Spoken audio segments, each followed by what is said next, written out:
conversation, homie, tap in. Why you hating? You already know we locked in, the world's greatest. Broadcasting live and they love it, but don't judge us. Got it off the block, giving it back.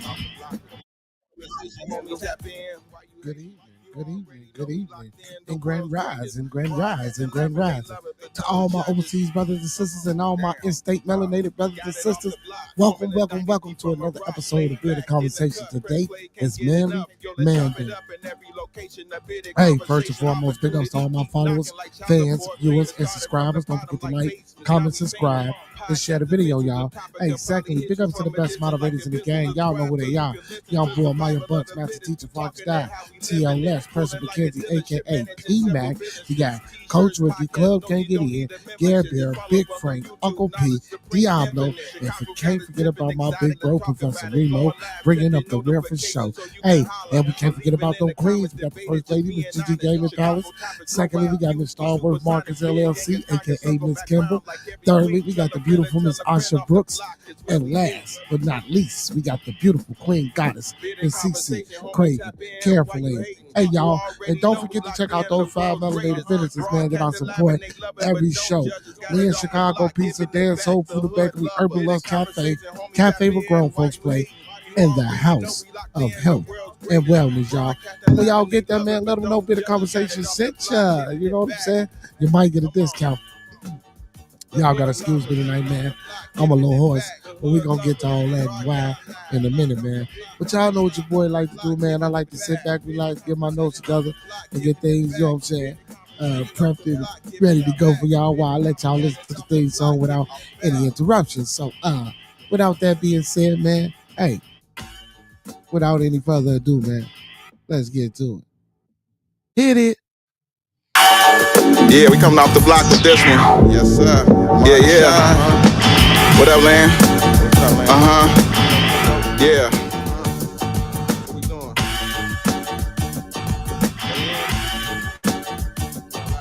Bearded conversation, homie, tap in. Why you hating? You already know we locked in, the world's greatest. Broadcasting live and they love it, but don't judge us. Got it off the block, giving it back. Bearded conversation, homie, tap in. Why you hating? You already know we locked in, the world's greatest. Broadcasting live and they love it, but don't judge us. Damn. Got it off the block, forming a dynasty from a rock. Laid back in the cut, press play, can't get enough. Yo, let's chop it up in every location. A Bearded conversation, opportunity keep knocking like child support payments. Started from the bottom like basements, now we famous. Podcast official, the topic will probably hit you from a distance like a pistol. Subscribe so you can listen to survival of the fittest. We talking it how we living it. Rolling like a dealership, managing several businesses. T-shirts, podcast, no, you don't need a membership. Just follow us on YouTube, Knowledge Supreme Infinite. Chicago got a different exotic, let's talk about it. Going live, check your notifications so you can holler. Or leaving in the comments, debate it, just being honest. Chicago topics, worldwide views, we supersonic. Big gangers, conquer, circle back round like every week. Tell a friend off the block, it's where we meet. Bearded conversation, homie, tap in. Why you hating? You already know we locked in, the world's greatest. Broadcasting live and they love it, but don't judge us. Got it off the block, giving it back to hood lovers. Bearded conversation, homie, tap in. Why you hating? You already know we locked in, the world's greatest. Broadcasting live and they love us, but don't judge us. The block giving it back. Come on. The hood lovers. Got it off the block, giving it back. The hood lovers. Broadcasting off the block, giving it back. Bearded conversation off the block, giving it back. Bearded conversation off the block, giving it back. Bearded conversation off the block, giving it back.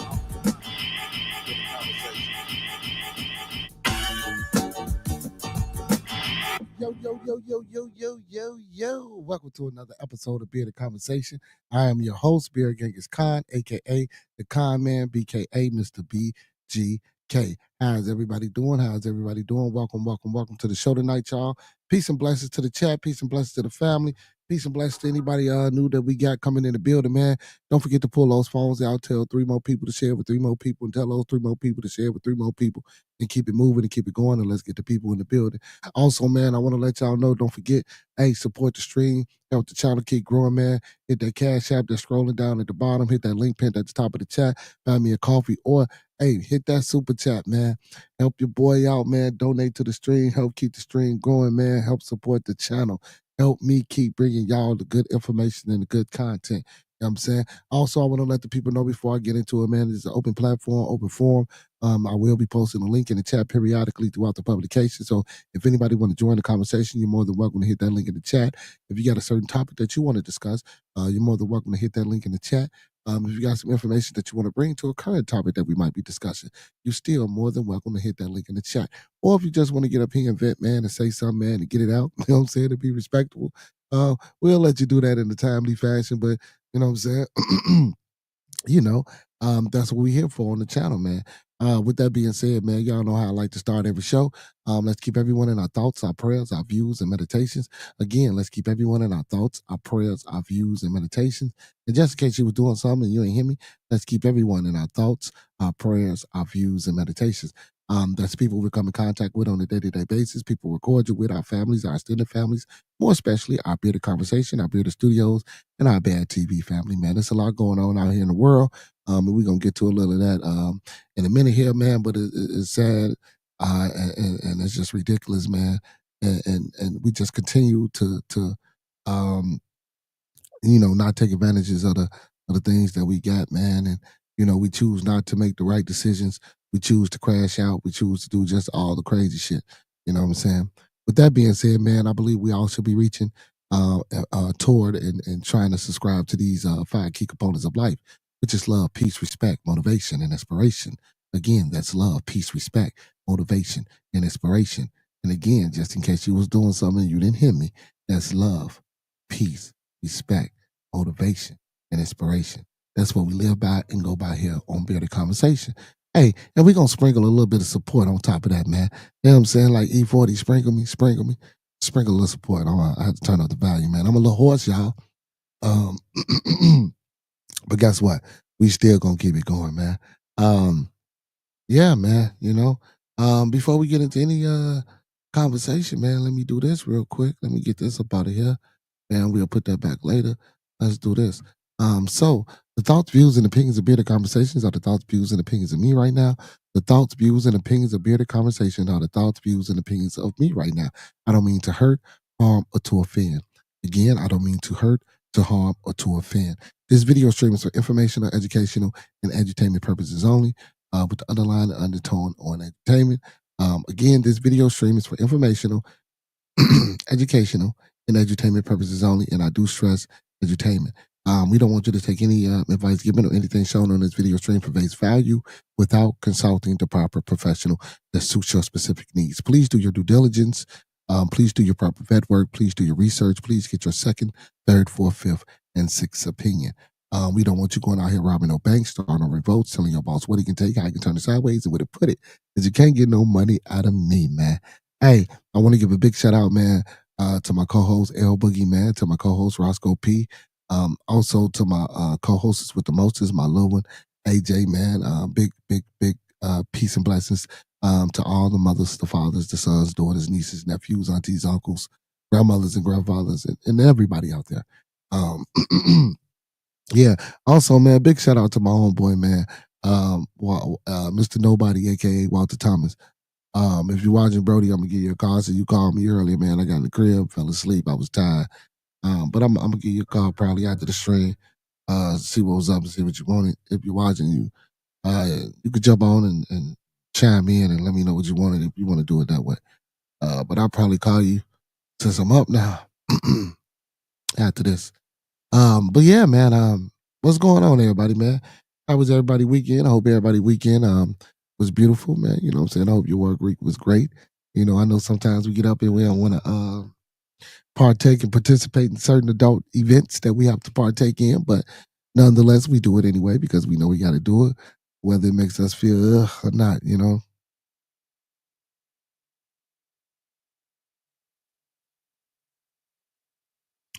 Apologize for that, y'all.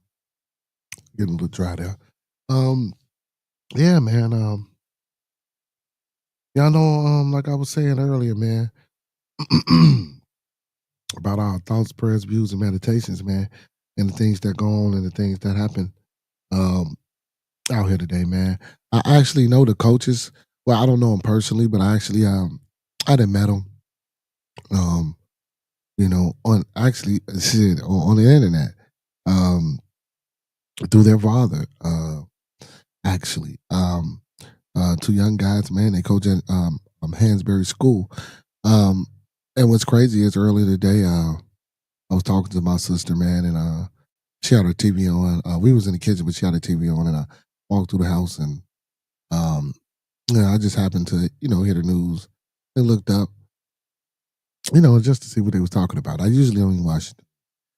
But a young man by the name of, I think I don't want to, D'Angelo Miles. The young man has just recently graduated from Hansberry Academy, college prep school. He was 17. He was the captain of the football team and things of that nature. And he was just unalive. This is egregious, man. This is ridiculous. This is terrible. I don't know what that young man was into, and I'm not going to sit here and say he was into anything. Even if he was, man, he just graduated high school. And he was captain of the football team. So I'm pretty sure he was going on to college to play some type of ball or something.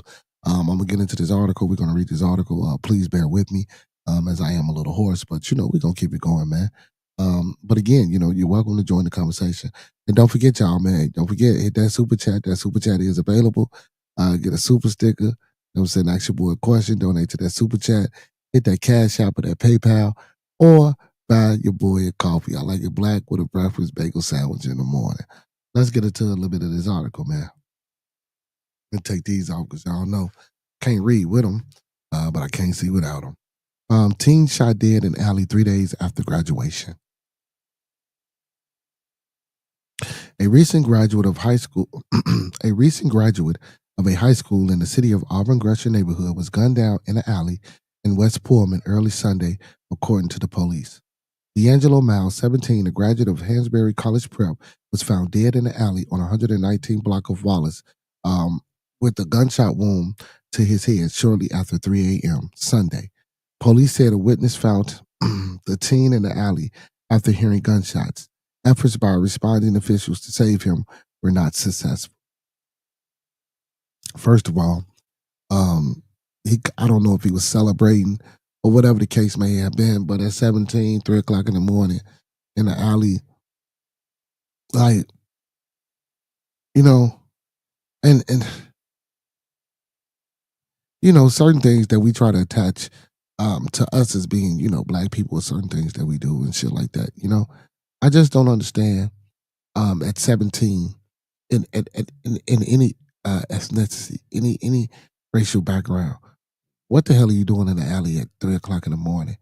And I made the statement prior to asking that question because, people, oh man, he's probably celebrating. No, celebrating that shit. No, there's no reason for a young man at the age of 17 to be in the alley at 3 o'clock in the morning. You taking the garbage out? I mean, it's numerous of things that we could say was going on and that was taking place, but logically, how can we explain any of those things at 3 a.m. in the morning? But I'm not excusing or taking up for the fact that, that he was unalive maliciously by whoever that did it, and they needed to be caught and punished to the fullest extent of the law because this is murder.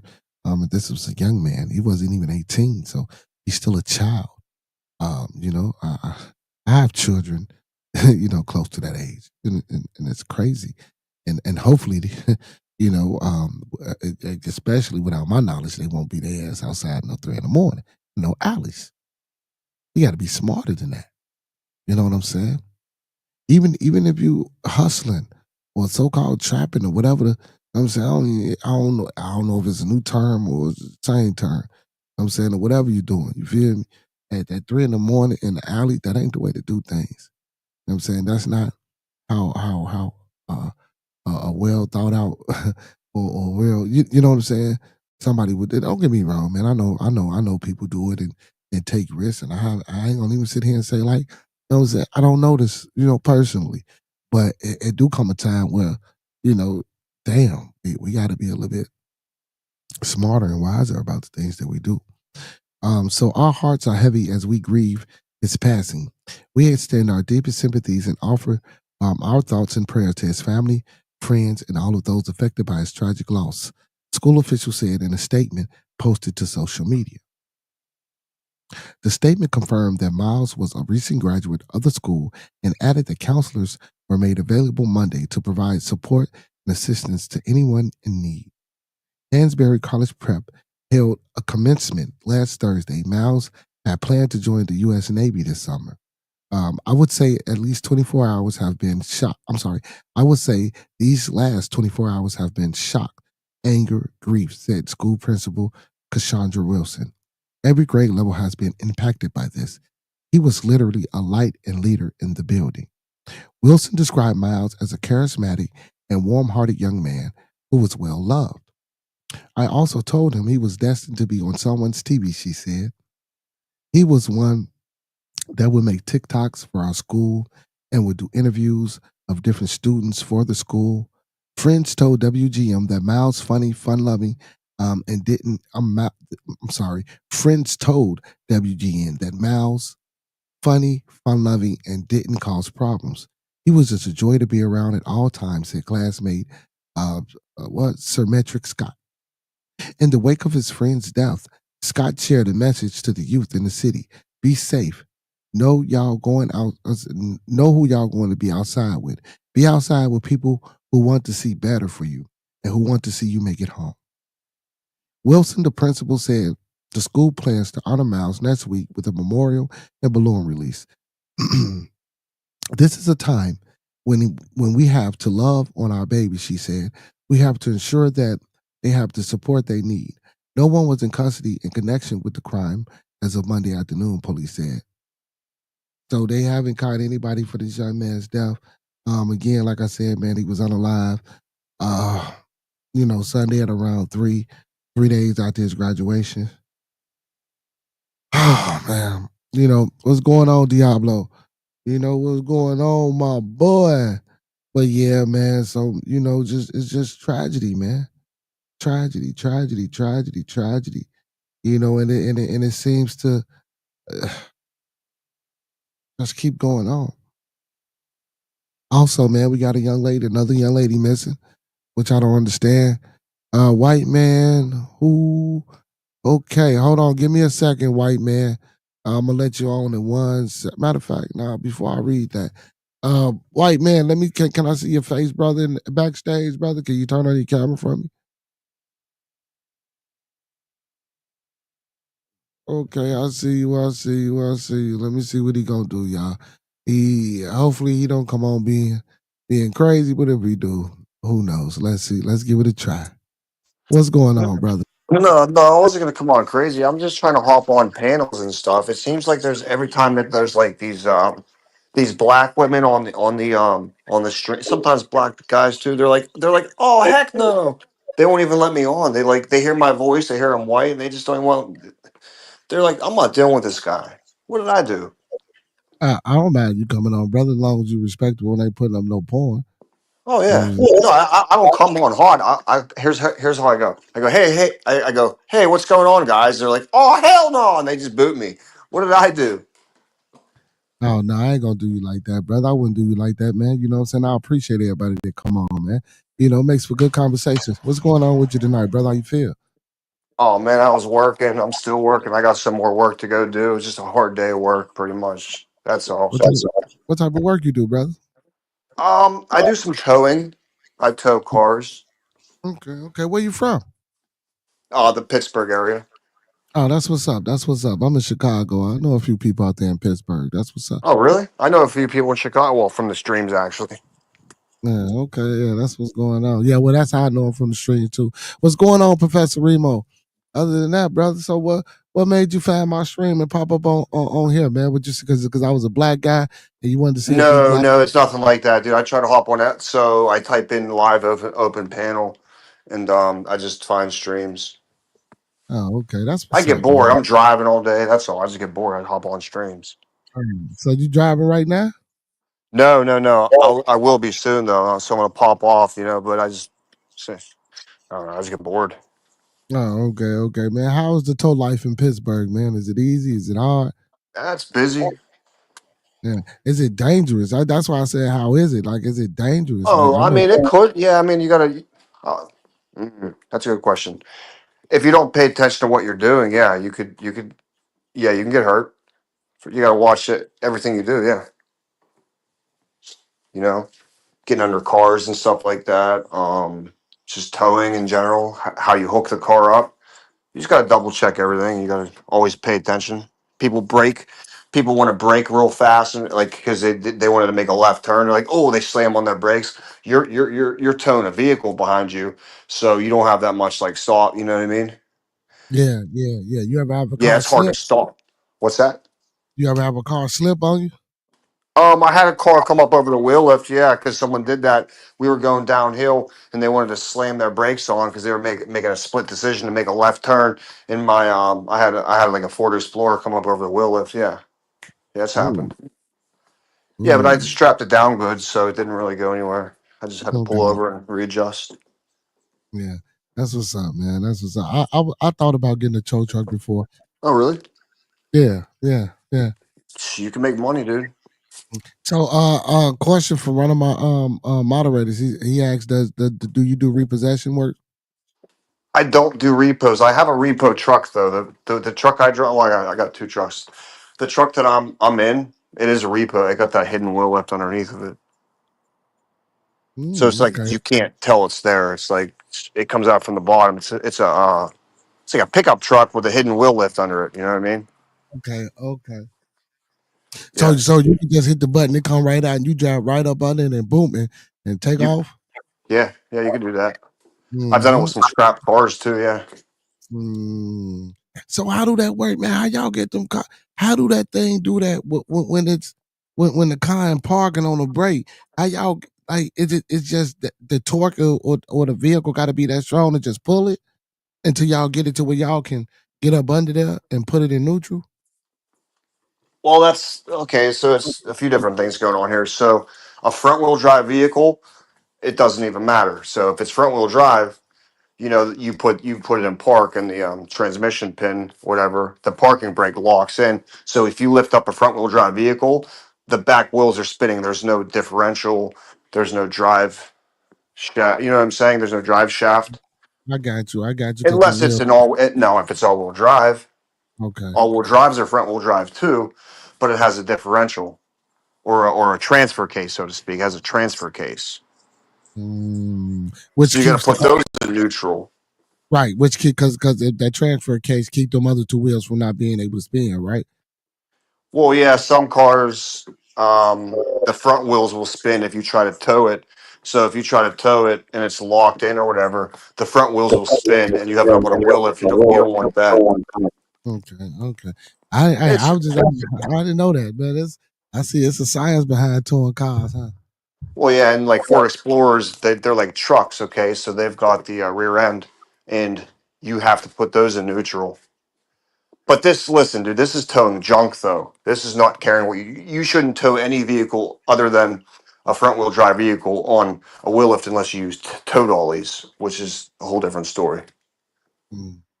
Hey, one of my mods said he said I saw a repo man get shot at before.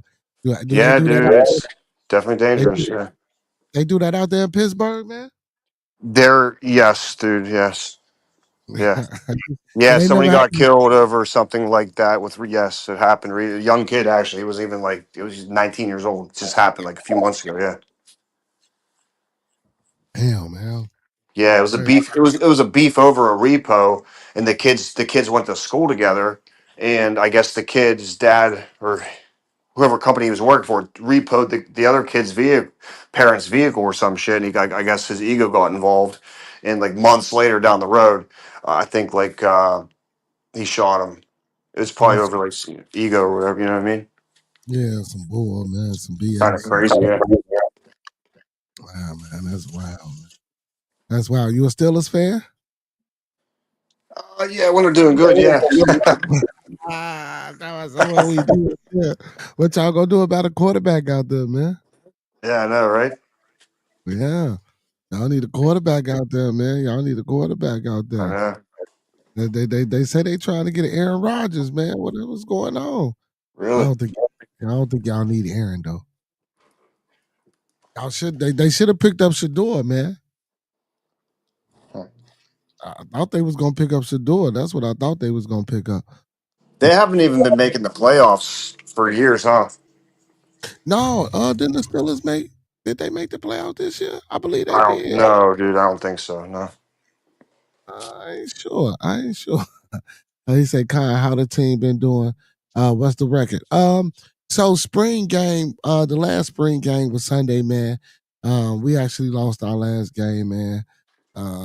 It was bad. It wasn't that bad, you know what I'm saying? I haven't been able to go to any of the games. I only was able to go to the first game and the last game. Every other game, man, I wasn't able to make it. But the game, well, I ain't gonna say it was bad. It wasn't bad. We played good defense, man. We did what we could do, man. You know what I'm saying? I was kind of shorthanded. Only 10 of my kids showed up. So I was shorthanded. But for what it was worth, man, we played good, man. They played better than well, they did much better than what they was doing than when I was there. So we ain't win a game for the spring, man. My son team actually did great. Well, it wasn't even his team. It was another team, and he just actually volunteered and he helped out. I got a little beauty. I got some beam footage too. I got some footage of it too, man. You know what I'm saying? Yeah, I got some footage, man. It's Manday, man. Let's get into a little footage of that too, man. Let me show y'all a little footage, man. Let's see what we do here. Hey, I'm gonna sub your channel. Thanks for letting me pop on, dude. I gotta make this call real quick. Oh man, do what you do, man. I appreciate you for popping on, brother. Hey, you take it easy, man. See you. Yes, sir. Yes, sir. You too. You too. You too. Yeah, man. See how that go, man. Real smooth, man. I appreciate that, brother. You know what I'm saying? He said, white man whose pockets. I'm sorry, white man who protects the black woman. Yes, sir. I'm backstage. Okay, that was earlier. Hey man, well, all right, but check this out though. I do got some footage, Diablo, on my 13-year-old. We gonna do this. We gonna do it like this. We gonna do it like this. This is what we gonna do. Let's see. Let's see. Show y'all. Free thinker in the building. Show y'all. So what is? Yeah. Bam. Bam. Now my boy number 28. He number 28. I don't know what actually this play is or what it's gonna be. But let's see. All right, this a tackle. You finna make this tackle.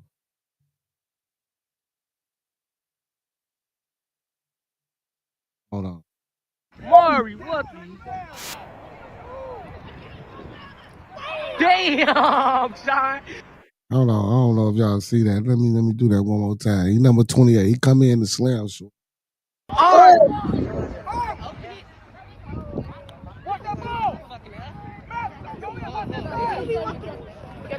Bow! Mari, what the?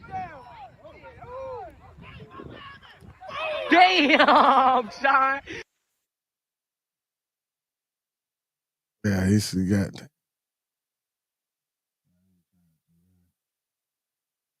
What's that?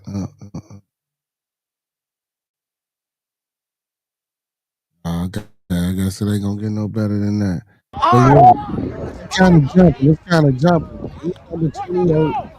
He the one that skip like that. Bow! Mari, what the? Damn, son. Yeah. That was one of them. That was one of his little tackles, man. You know what I'm saying? He had a TD too. He had a little touchdown too. Hold on. We're gonna get rid of that one. Bam. Oh, hold on, man. I'm doing the wrong. Of course, put me back up there. All right. Bam. All right. Hold on. And then this is a little touchdown. He had a touchdown. This the touchdown right here. Let me see, show y'all a little touchdown he had. Diablo. Ski.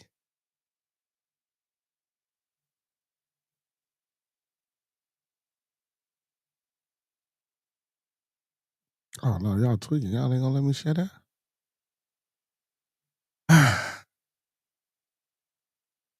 Y'all ain't gonna let me share that. Let me see. They not gonna let me share. I'm trying to show y'all the touchdown, man. They ain't gonna let me. Oh no, they ain't gonna let me. All right, they ain't gonna let me show y'all the touchdown, man. I'm gonna try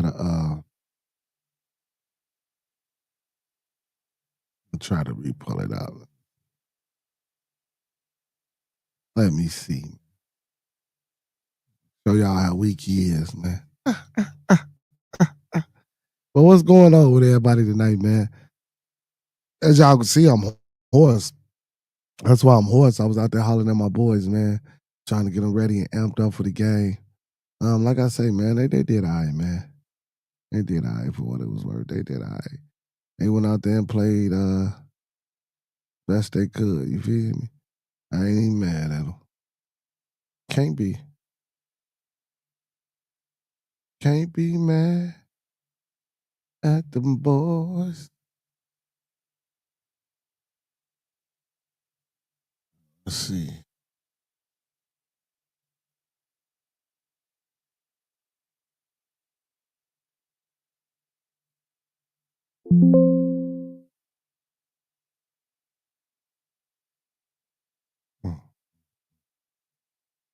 Yeah, man.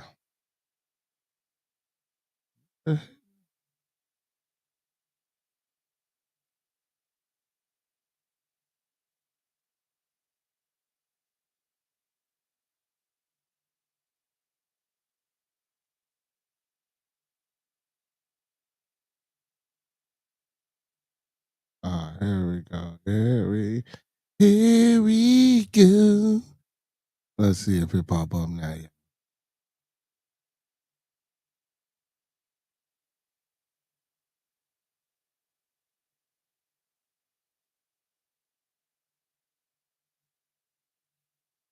Let's see if it pop up now. Here we go, y'all. Here we go. All right, this was his touchdown, man. Diablo, this was his touchdown. Arm.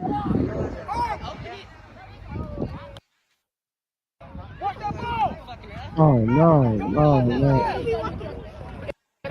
Bow. No, this ain't the touchdown, Diablo. Hold on, D. What is this doing? What is this doing, man?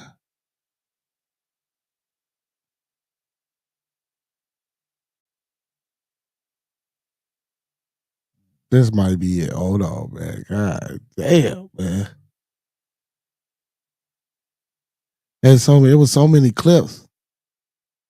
So many clips, man. He was doing this thing. So many clips. All right, this one might be it. Okay, let's see.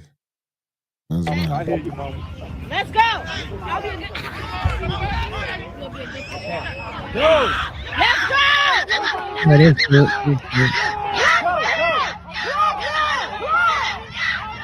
That's good.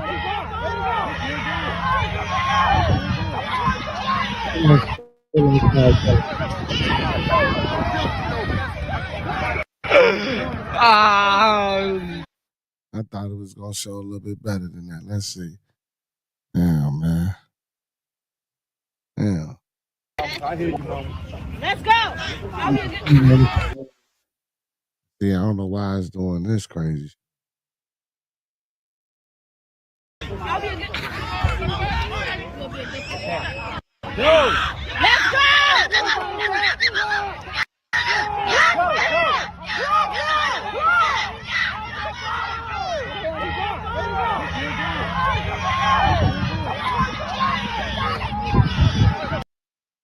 All right, enough of that, y'all. Enough of that. It didn't show like how I wanted to show. I thought it was gonna show a little bit better. I thought I can get it a little bit closer, but I couldn't get it as close as I wanted to. But yeah, man, he had like 2 touchdowns, man, like 4 tackles, man. He did his thing. He did his thing. He did his thing. No, brother, I didn't live in Cabrini Green. You know, What you say, Remo? He said maybe you should have sent the footage. Maybe you should send the footage to ESPN. I I just might, man. I just might. Matter of fact, you can do that. I think I will do that, Remo. Did you live around Cabrini Green? No, I ain't live around Cabrini Green, free thinker, but I done visit Cabrini Green a couple of times. He say that's that Android shit. No, actually, my son got an iPhone, dingbat. You know what I'm saying? So it was emailed, you know what I'm saying, to me. You know what I'm saying? Why you being funny, Diablo? You know what I'm saying? This I didn't record this. It came from his phone, man. That's it. So, but that's how. So what it is. So the original email that was sent, it wouldn't let me play it, so I had to convert it and do some cloud type shit. So that's probably where some of the clarity and the megapixels and shit got. Yeah, why you being funny, motherfucker? You know what I'm saying? That's what some of that probably got lost in translation. You feel me? But yeah, man, he had 2 TDs, man. He did his thing, man. I'm saying, don't worry about it, man. We don't trust me. I got somebody that recorded the whole game, man. He gonna make sure I get the footage. You know what I'm saying? So y'all can see. You know what I'm talking about? He was out there doing this thing. You know what I'm saying? But yeah, man. No, I ain't never lived in Cabrini Green, man. I done been around there a few times though, free thinker. You know what I'm saying? Again, last week I had 4022, 4022, you know what I'm saying? One of the Robert Taylor builders up in the background. I figured I'd go with Cabrini Green tonight. You know what I'm saying? Just representing the city as always. Usually, man, I'll put a prominent individual or a famous individual or just an individual period from the city or just something from the city period, to show the rich history and culture and things that take place. But besides the violence, because I do tend to but besides the violence and besides, a lot of the craziness that go on in the city, just show the history. So Cabrini Greens is another project that was on the northwest side of the city.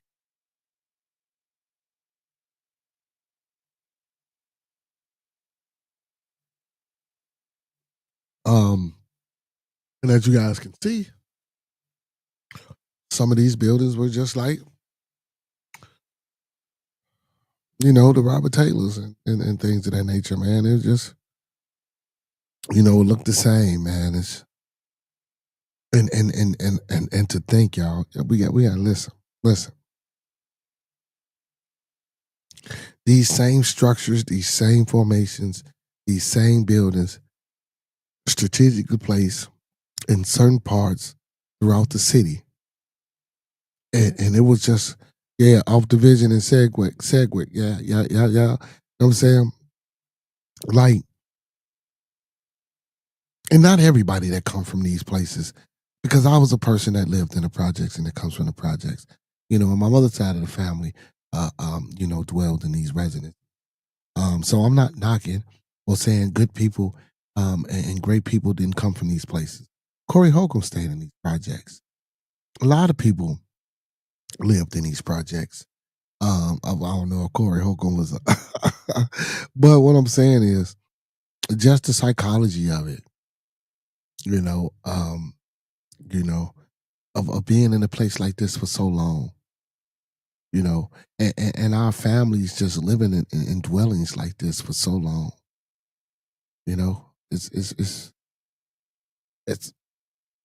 It's hard to believe that things like this don't have an effect on the way we live, on the decisions that we make, on the choices that we choose to make, or just the way we choose to live. And I'm not excusing it, man, because again, if you know better, you do better. But in a lot of situations when we come on and we talk about certain things, a lot of times we don't know better to do better. That's why I want to reach out not only to the youth, when we doing things like this, to the adults as well.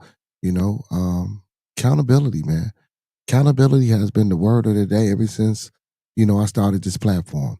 Responsibility has been the word of the day since I started this platform.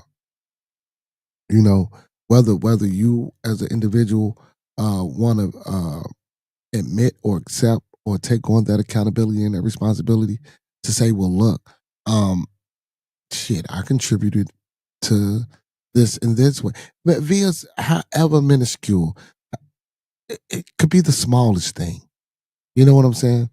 But again, like, what are the things that we're changing and putting back into the madness that we help create or perpetuate? You know what I'm saying? That's a question that we should be asking ourselves. You know what I'm saying? And again, not to downplay, the Robert Taylor Homes or Ida B. Wells or Cabrini Greens or Argyle Gardens or Parkway Gardens or anything like that. But I mean, again, man, if we let that type of living um, dictate the way we think, live, feel, and act, it's going to keep being the same thing. And I think it's a good thing that some of these places have been torn down. Because now, because some of these people that's lived in these buildings don't come outside of these buildings. You'd be amazed and be surprised. Now that these buildings are down and you scattered these blocks, a lot of people say, well, that's why a lot of crime. No, that ain't a lot of crime. It's just that, these people feel safe and secure in these buildings. You know what I'm saying? Everything they need is in their area and they safe and secure in these buildings. Ain't no need to go out. You know what I'm saying? Versus a person that ain't, that's from a neighborhood and, they walk in the neighborhood. These people walk from building to building. And that's how it is. And that was the way it was meant to be. No communication, cut off from all the world.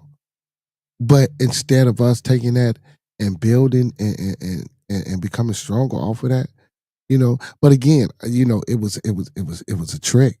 We weren't thinking of it as an opportunity. Well, of course, it was presented at first as an opportunity until it became just fucking, what it became.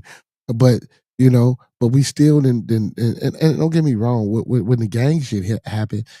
And the gangs started taking over these buildings. You can say the gangs took advantage of it, but that didn't benefit the people or the residents inside of these projects. You know what I'm saying? All that caused was more fear and just more horrible shit. And then, you just readily available fucking up what you got going on because it's right there with you. So any drugs that you got, you pumping it to the motherfucker that's right in front of you, which is your own people, which is inside of this structure. You know what I'm saying? And that ain't good, man. Because it ain't good. But again, they took them places down. But yeah, man, I ain't never been my bad for going off in the tangent about that too. You know what I'm saying? It's just that, yeah, that shit, man. Sometimes, hey man, but that's the reality of it. I put it up there to highlight and to glorify some of the greatness of the city. But, again, it's some balance, it's some bad that come with it too. Most definitely it's some bad that come with it. But before my man from Pittsburgh popped on, I was gonna get into this missing person, man. As per usual, we have another missing young lady. Well, what you say, Professor? He said, I remember going to O Block to come see you. That was crazy. Hey, man, listen, man. I don't know what he talking about, man. Man, you ain't never came nowhere in none of these type of places to come see me, brother, because I don't be in these type of places, brother. You must have me mistaken with some other person, brother. Hey, anyway, man. Chicago police seek help to locate missing juvenile Journey Berry, last seen on South Carlisle Avenue. So I guess this is out west. She like a baby too. So let's get into it. Let's read. So Chicago Police Department is seeking the public's assistance in locating the missing juvenile, Journey Berry, who was last seen May 20th in the 1500 block of South Carlisle Avenue in Chicago, Illinois. According to Chicago Police, the department officials released Berry was last spotted wearing a black hooded sweatshirt and black leggings. At the time of her disappearance, Journey Berry was described as a 15-year-old female standing 5 foot 5 inches tall, weighing approximately 130 pounds with brown eyes and black hair. She was born on June 4th, 2009.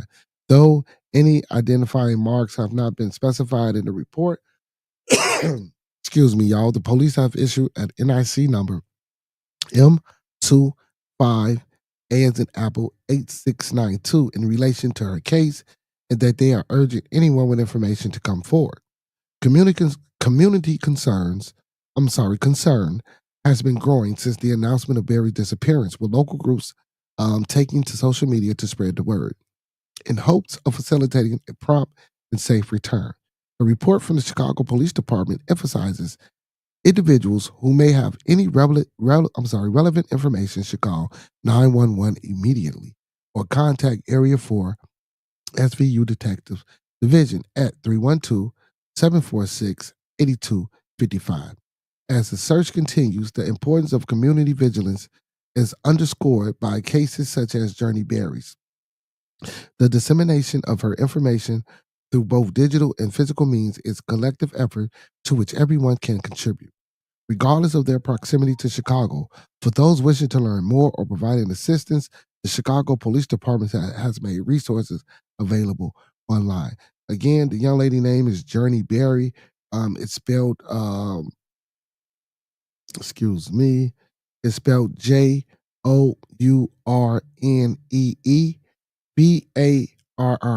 Again, that's JOURNEEBARRY.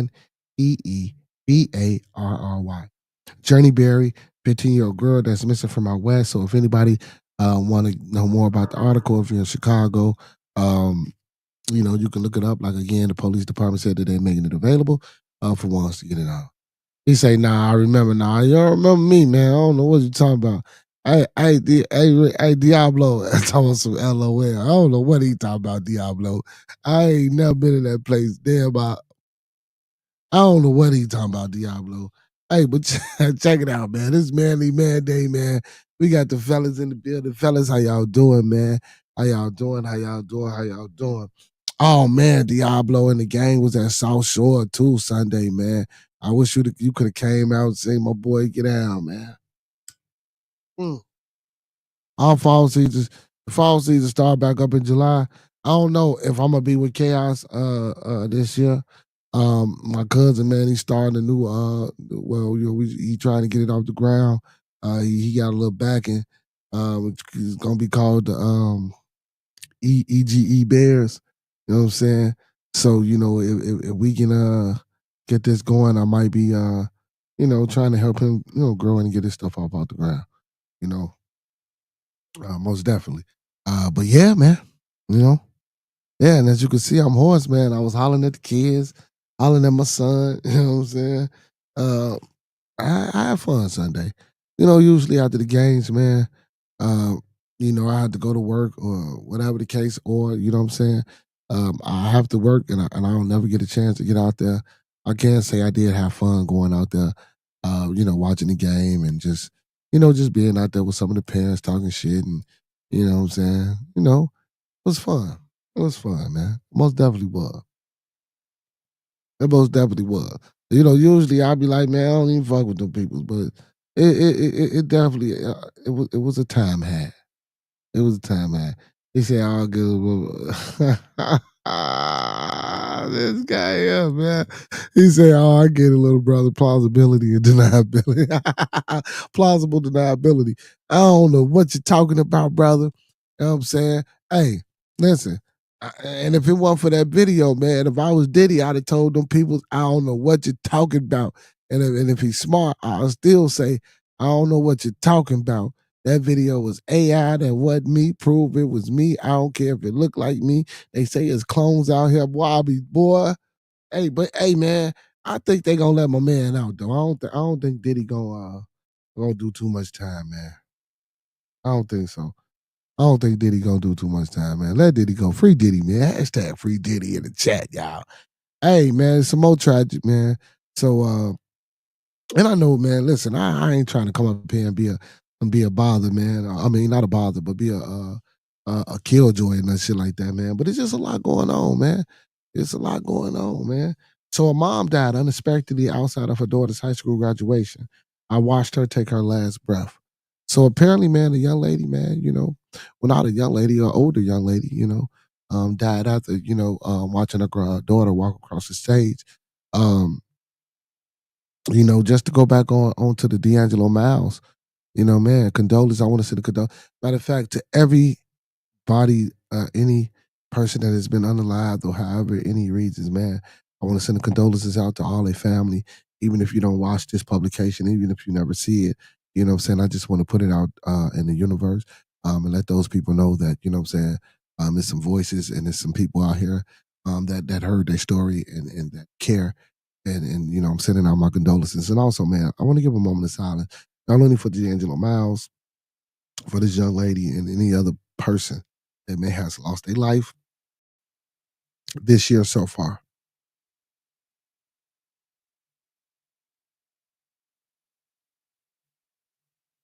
Yeah.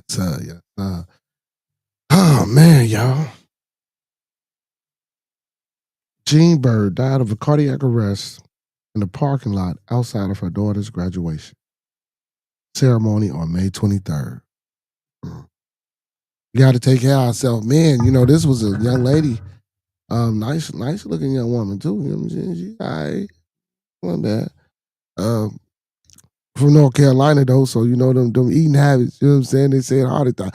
I ain't trying to be funny about that shit, but the older we get, man, we gotta change our diets. Listen, even as young people, man, you wanna start off doing these things. You don't wanna wait till you get 40, 50, and 60 and trying to change your diet and try to change your eating habits and trying to exercise, you know what I'm saying? So you don't get this, that, and the third and stay healthy and don't catch a lot of shit.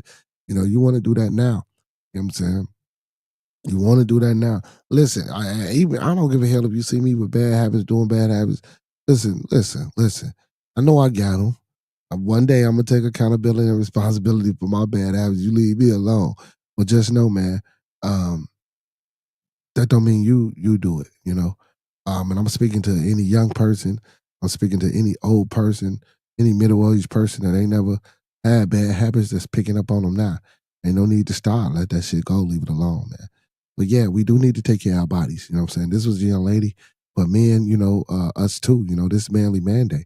We advocate and predicate this day for the men about mental health awareness, about psychological awareness, about physical awareness. You know what I'm saying? All these things that make our journey and our plight and our life and our energy here on this earth relevant and present for everybody. You know what I'm saying, man?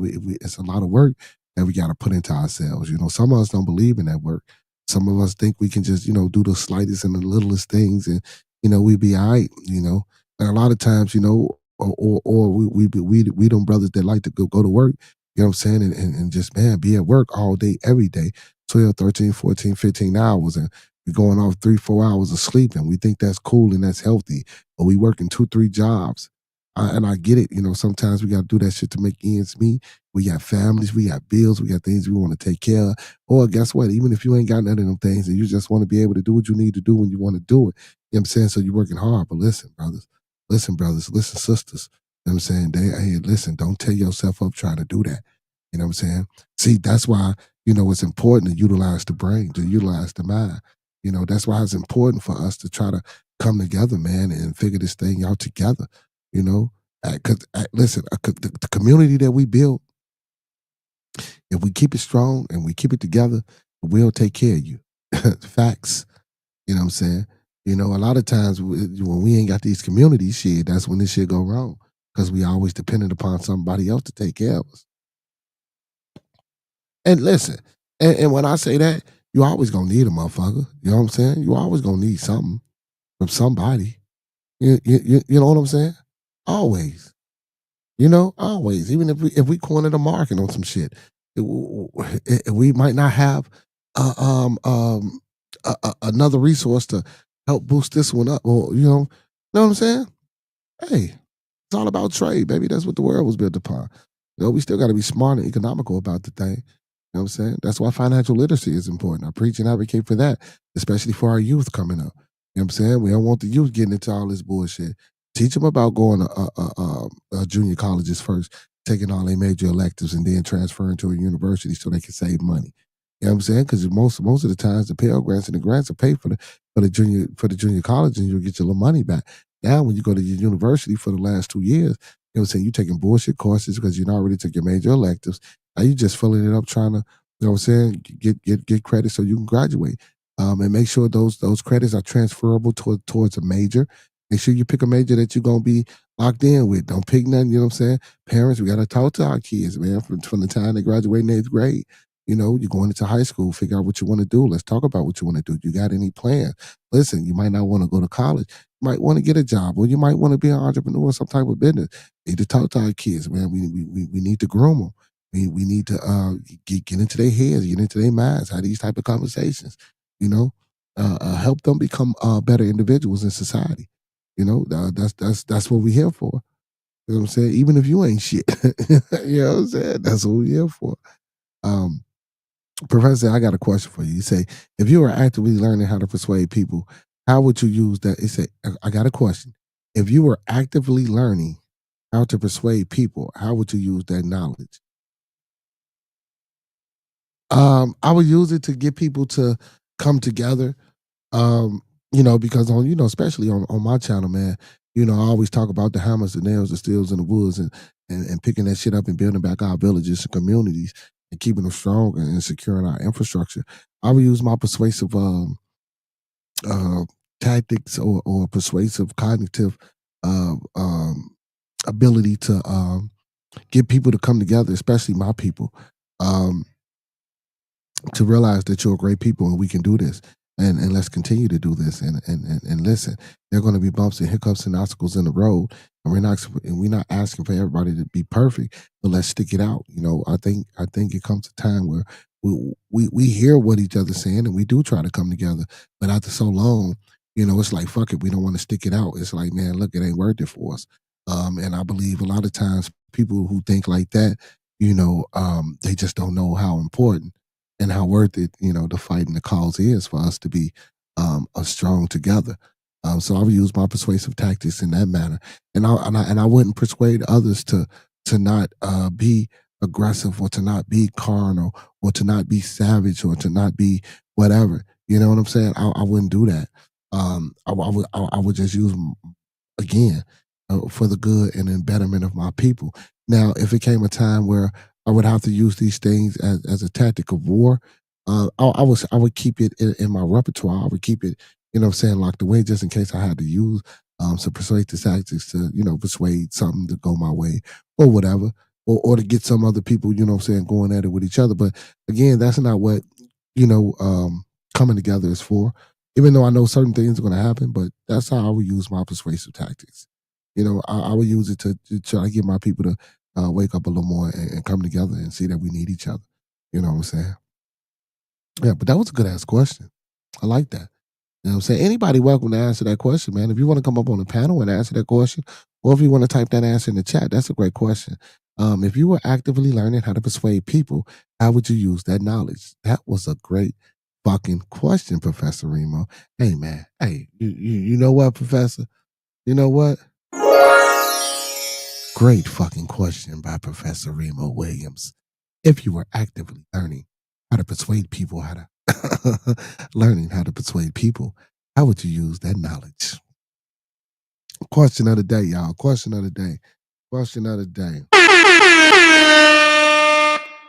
Question of the day is how would you persuade? You ain't even know I was coming with that. You ain't even know I was coming with that. You know what I'm saying? But anyway, man, let me get back into it. So a mother in North Carolina collapsed and died while walking through the parking lot before her daughter. Oh my God, this was before, so she didn't even get a chance to see her daughter walk across stage. Before her daughter high school graduation last week, according to her family and news report, Jean Bird is being remembered as loved ones as the most caring person you'll ever meet. Her family has launched a GoFundMe campaign in an effort to make sure that she gets her last wishes of being buried by her father in Pennsylvania. Pittsburgh. Man.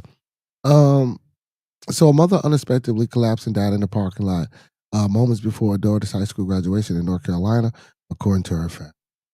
On May 23rd, Jean Bird was at the Joel Coliseum in Winston-Salem, North Carolina, ahead of her daughter's Mylene's graduation when she died just 200 feet from the ceremony. Her family wrote in a GoFundMe campaign description and told local NBC affiliate WX11 or I whatever. So Marquand Matthews, Bird's son, who was inside the venue at the time, recalled getting a phone call from his aunt about the incident before security guard drove him in a golf cart to the parking lot. He then performed CPR until paramedics arrived. Bird died of a cardiac arrest, according to the GoFundMe description, which was written by her son. This was a curse, Matthews told the WX 11. I don't know. So it said, this was a curse because I sat there and watched my mom's soul lift out of her. I watched her take her last breath. So it's hard for me. And it's still hard for me to this day because I barely get any sleep, he added. I just seen them last few moments of my mom just being gone. That's crazy, man. So Mylene, who walked across the stage and earned her diploma from Parkland High School shortly after, had no idea what was happening at the time, according to WX11. The guidance counselor was waiting for her and told her that her mother had an accident. Before Mylene was escorted to the hospital, she told the outlet, I thought it was like a car accident, so I wasn't really scared. Mylene said through tears as a family consoled her. That's crazy, man. That's wild, man. Walk into your daughter's graduation and you fall out. Wow. Yeah, man. I don't know, man. We just got to take better care of ourselves. You know, that's important. That's important, y'all.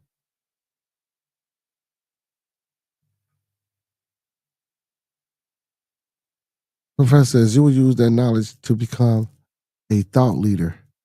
Then we're in the same block. Or what do you say? You would use that knowledge to become a thought leader. Then we're in the same book, just not on the same page. So what does that mean? What do that mean that we're in the same book, just not on the same page? What do that mean? Explain that, please, brother.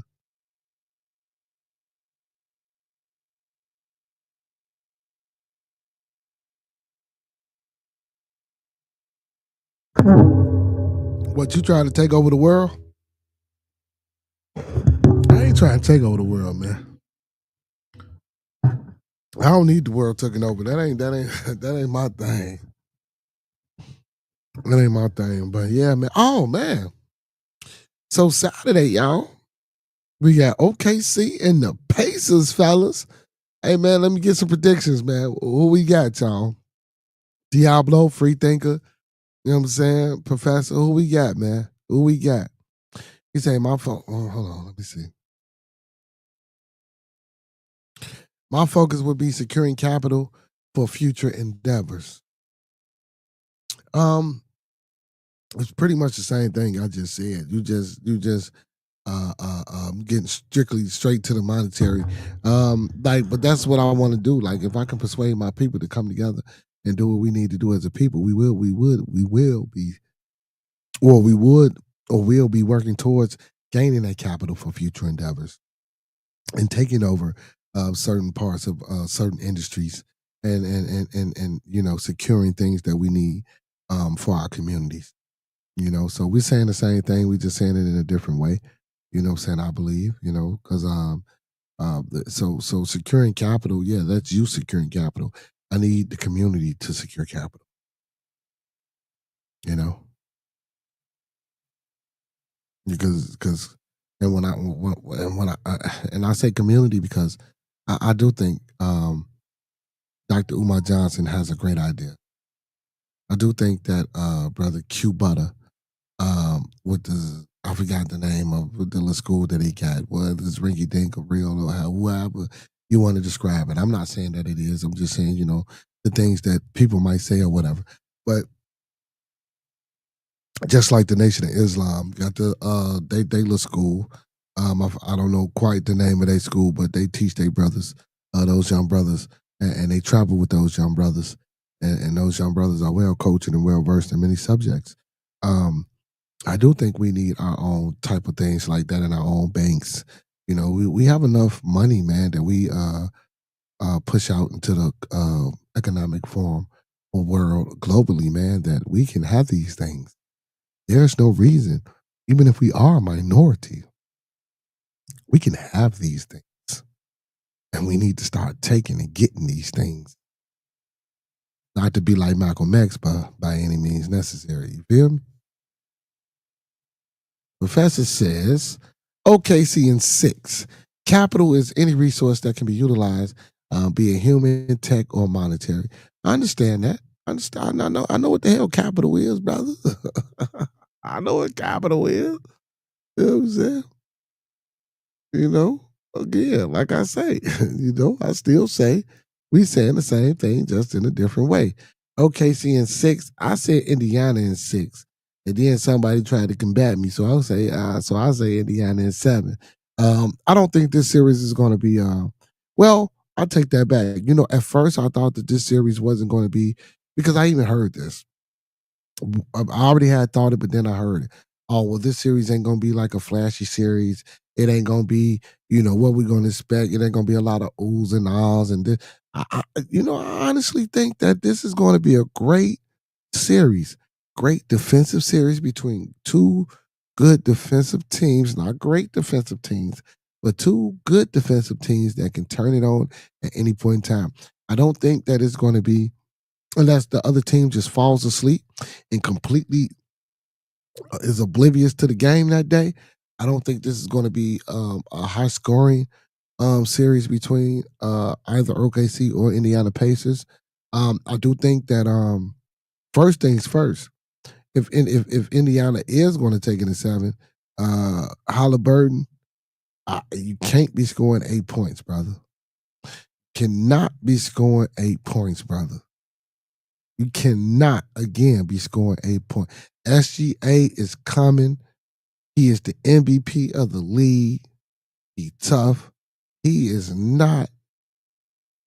No. 8 points. If you go out there and you score 8 points in the game against him, he gonna let you know he gonna let you know it. He gonna let you know it. But I do think Indiana advantage, again, as I've been saying all throughout the playoffs, is that they don't have a superstar.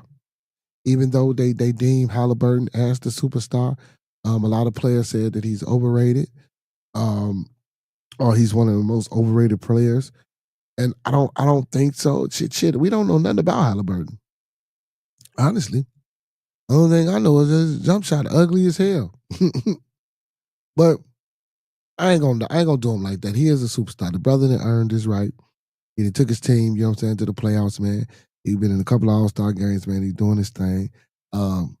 He's the leader of that team, regardless of whether he's scoring 8 points or not. But again, man, you can't be scoring 8 points against SGA. SGA, that boy Williams over there, that boy Chet Holmgren. Listen, you can't be scoring 8 points. But again, like I said, I think Indiana advantage to this will be, I think, the legs. I think by them being a younger team, I think they're going to be able to outrun OKC. Don't get me wrong, OKC might be able to run first couple of quarters, but them third and them fourth quarters, when Indiana is still running up and down that court, they still passing that ball, they still playing together. I don't think too many teams can hang with that. SGA or not, I don't think too many gonna contend with that. And the way they share the ball and the way they move the ball and the way the ball is distributed, Indiana has a great team. And like I say, no one is above anybody on the Indiana team. So Indiana is on the verge of doing something great. But OKC, man, they're gonna come out strong. So Professor, man, I ain't knocking you with the OKC in 6, because is anything bound to happen. I'm not saying like OKC is an estranged mistress or nothing like that, because SGA, again, MVP of the league. You know what I'm saying? First team All NBA. You know what I'm saying? First team defense All NBA. You got Chet Holmgren over there. Got the boy Williams over there. And you got a few pieces coming off the bench. You got Caruso over there. Caruso with the tenacity and the testicular fortitude, man. he listen, people say he's not really offensive minded. They try to compare him to like the Austin Reeves and shit because he was over there with the Lakers. And then, he went to the Bulls. And when he went to the Bulls, he was doing this thing. A lot of people say Caruso ain't offensive minded. Listen, Caruso is a guy, maybe if it's not consistent, Caruso is a guy that can get you 16, 17 points a night in these playoffs. You know what I'm saying? 5 rebounds, maybe 6 assists in these playoffs. Even if he don't give you number 12, let's say 12 or 14, with the same amount of rebounds and assists, that's a contribution. And then the toughness, then the leadership, and then Caruso get you crunk. Caruso get the team turned. You know what I'm saying? When he do things. So, man, that's why I say it ain't going to be easy. It ain't going to be easy, man. It ain't going to be easy for Indiana. But I think fresher legs, younger team. And again, the fact that they don't rely or depend on anybody. You see what I'm saying? Well, at the end of the game, and I like the way OKC do it. At the end of the game, man, how they all come together and get the interview. You know what I'm saying? I like that. But at the end of the game, next day when they go into the locker, it's not a thing of. It's not a thing on Indiana where, one person feels as though they had to take on the burden or one person feels as though they had to put the team on their back. Now, even though I say Halliburton is the leader of the team and he got to step it up because that's who the media puts into the forefront, Halliburton, but then you're forgetting the Siakam, Pascal Siakam, who scored 30, scored 24, scored 32, throughout and constantly has been there in this series, and he won the Eastern Conference MVP. Excuse me. He won the Eastern Conference MVP over Halliburton. He's been consistent all throughout that series.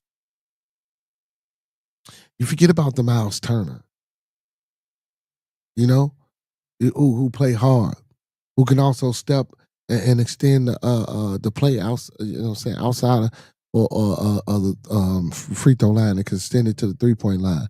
You know what I'm saying? Even though his percentage ain't that great out there, but he can extend the play of the game. You know what I'm saying? Which gives players like Halliburton and I forgot who was that other boy over there that they got. Can't think of it right now. Man, listen, Indiana, man, look, they're just a team, man. Hey, blue collar, true definition of the word blue collar, Indiana. And small market, even though we were saying small market, listen, and I ain't gonna lie, I thought the Knicks could have took it to 6, man. Big ups to Brunson and them boys over there, man. Yeah, it just wasn't gonna happen, man. Like Cam said earlier today, man, it could have been Michael Jordan, LeBron James, Stephen Curry, and Shaq in them damn New York Knicks jerseys. They wasn't gonna win either, man. It's just a Knicks curse, man. The Knicks ain't won a championship since damn Phil Jackson was playing. You know what I'm saying? And he even came over there and tried to coach and they ain't do shit. But I don't know. But I do think it's going to be a great series to watch between OKC and the Pacers. First game is Saturday, and I hope Indiana take it. And I say Indiana win the game by at least 7 points, between six. No, you know what? Between 6 and 9 points. I think it's going to be a close game. It might be closer than that. They might even take it by 3 to 5. But it's going to be a cool series to watch.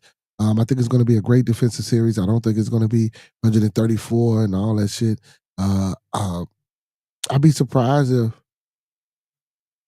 half of the games are under 100 points due to the fact that these are both great defensive teams. Again, unless one team shows up and is oblivious to basketball and what's going on. Hey, man, we got a few people in the building, man. Hit that like button, man. Do me a favor, man. Everybody that's in the building, man. If you're in the building, man, and you're rocking with your boy. Like the video, man. Thumb up the video, man. Like the video, man. Thumb up the video, man. Dave, what's going on, brother David? He says, LRL, Remo hit you with a little business. Now, he ain't hit me with a little business shit. You know what I'm saying? I know what capital mean. Remo just did that because Remo just like being expository. You know what I'm saying? Ain't nothing wrong with that. We just talking 2 different languages, but we saying the same thing. He say, whoever wins, brother David, whoever wins, at least these finals will be fun to watch. I can agree with that, Professor Remo. I do agree with that. I do agree with that. He said I got at least 2 games going to OT. You know what? Hey, that's some cold shit. Underdog them should do that. Hey man, listen, if anybody out there, man, trying to sponsor your boy over here at Bearded Conversation, man, hey, come on over here, man. I've been trying to get a sports show going, man. I don't know, man. You know, I'm working in the mornings now, and I don't know. I might do a late night talk show on Sunday, man. You know what I'm saying? I might bring a sports show out on Sunday night, man. You know what I'm saying? To keep this thing going for a full week, man. I might bust out a Sunday show. Or start it off until I can get somebody maybe to pick it up for me. You know what I'm saying? The Sunday show. You know what I'm saying? I tried to get a brother to do a Bears show, man, every season. You know, when after the Bears game, I do a post game, you know what I'm saying? And maybe, you know, while the game going, you know what I'm saying? Talk to the people while the game going and stuff like that. And then after the game, you know what I'm saying? Talk about the game and the rest of the teams or whatever the fuck. You know what I'm saying? But I don't know. We'll see, man. You know, it's a lot of work. You know what I'm saying? We'll see what we can do to get that done. He said you could definitely, what you say, Remo? You could definitely get prize. Yeah, man. I've been telling you, I've been reaching out to a few people, man. I gotta figure out how to, you know what I'm saying, get in contact with the right people. You know what I'm saying? Or the right people listen. All you gotta do, hey, if y'all listen, if everybody right now is sharing this stream, like I say, pull your phones out, share this stream with 3 more people. Tell those 3 more people to share with 3 more people, and tell them 3 people to share with 3 more people, and continue that process, man.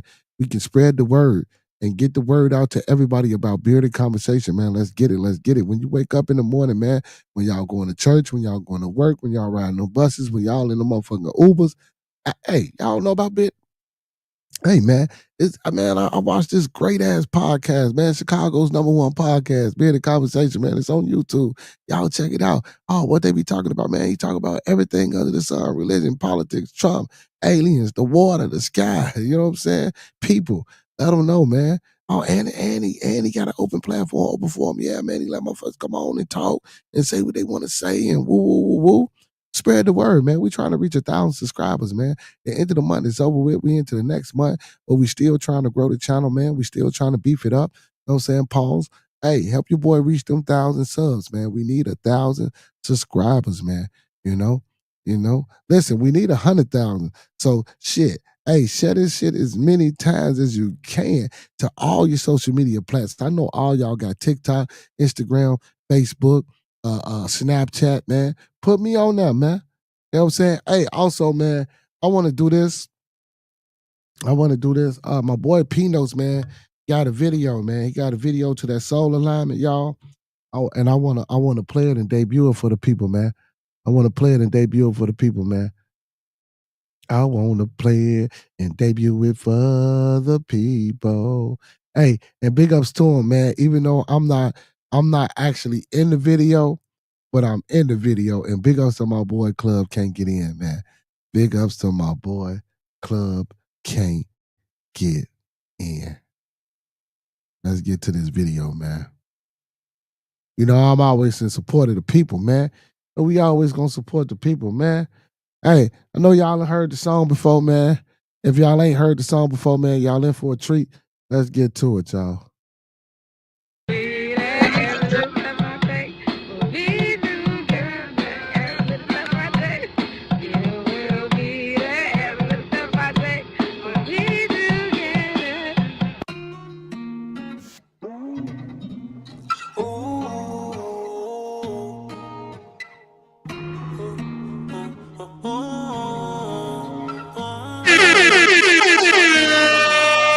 You know, soul alignment, don't understand what I've been on. My heart is froze. We lost it all and we was down, but not for long. Did what I did on purpose. I ain't gotta right no wrongs.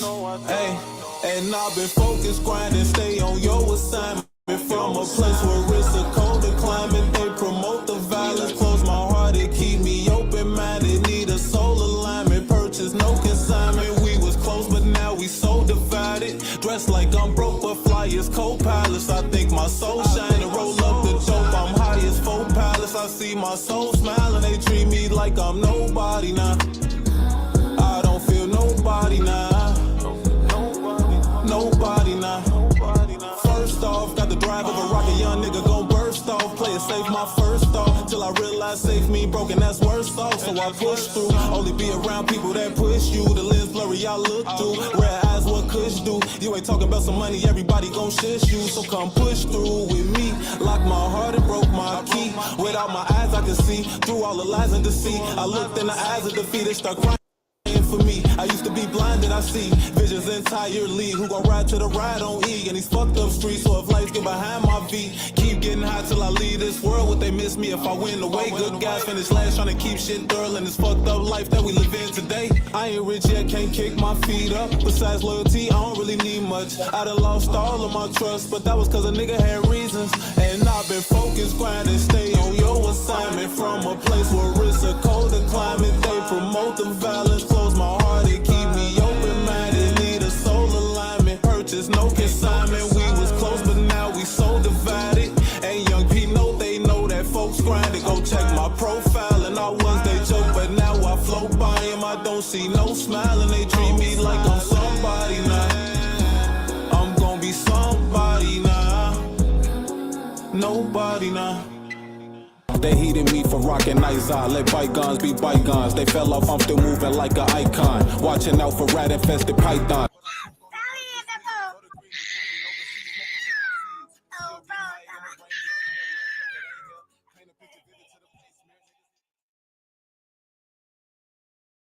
That's that P notes, man. That's that P notes.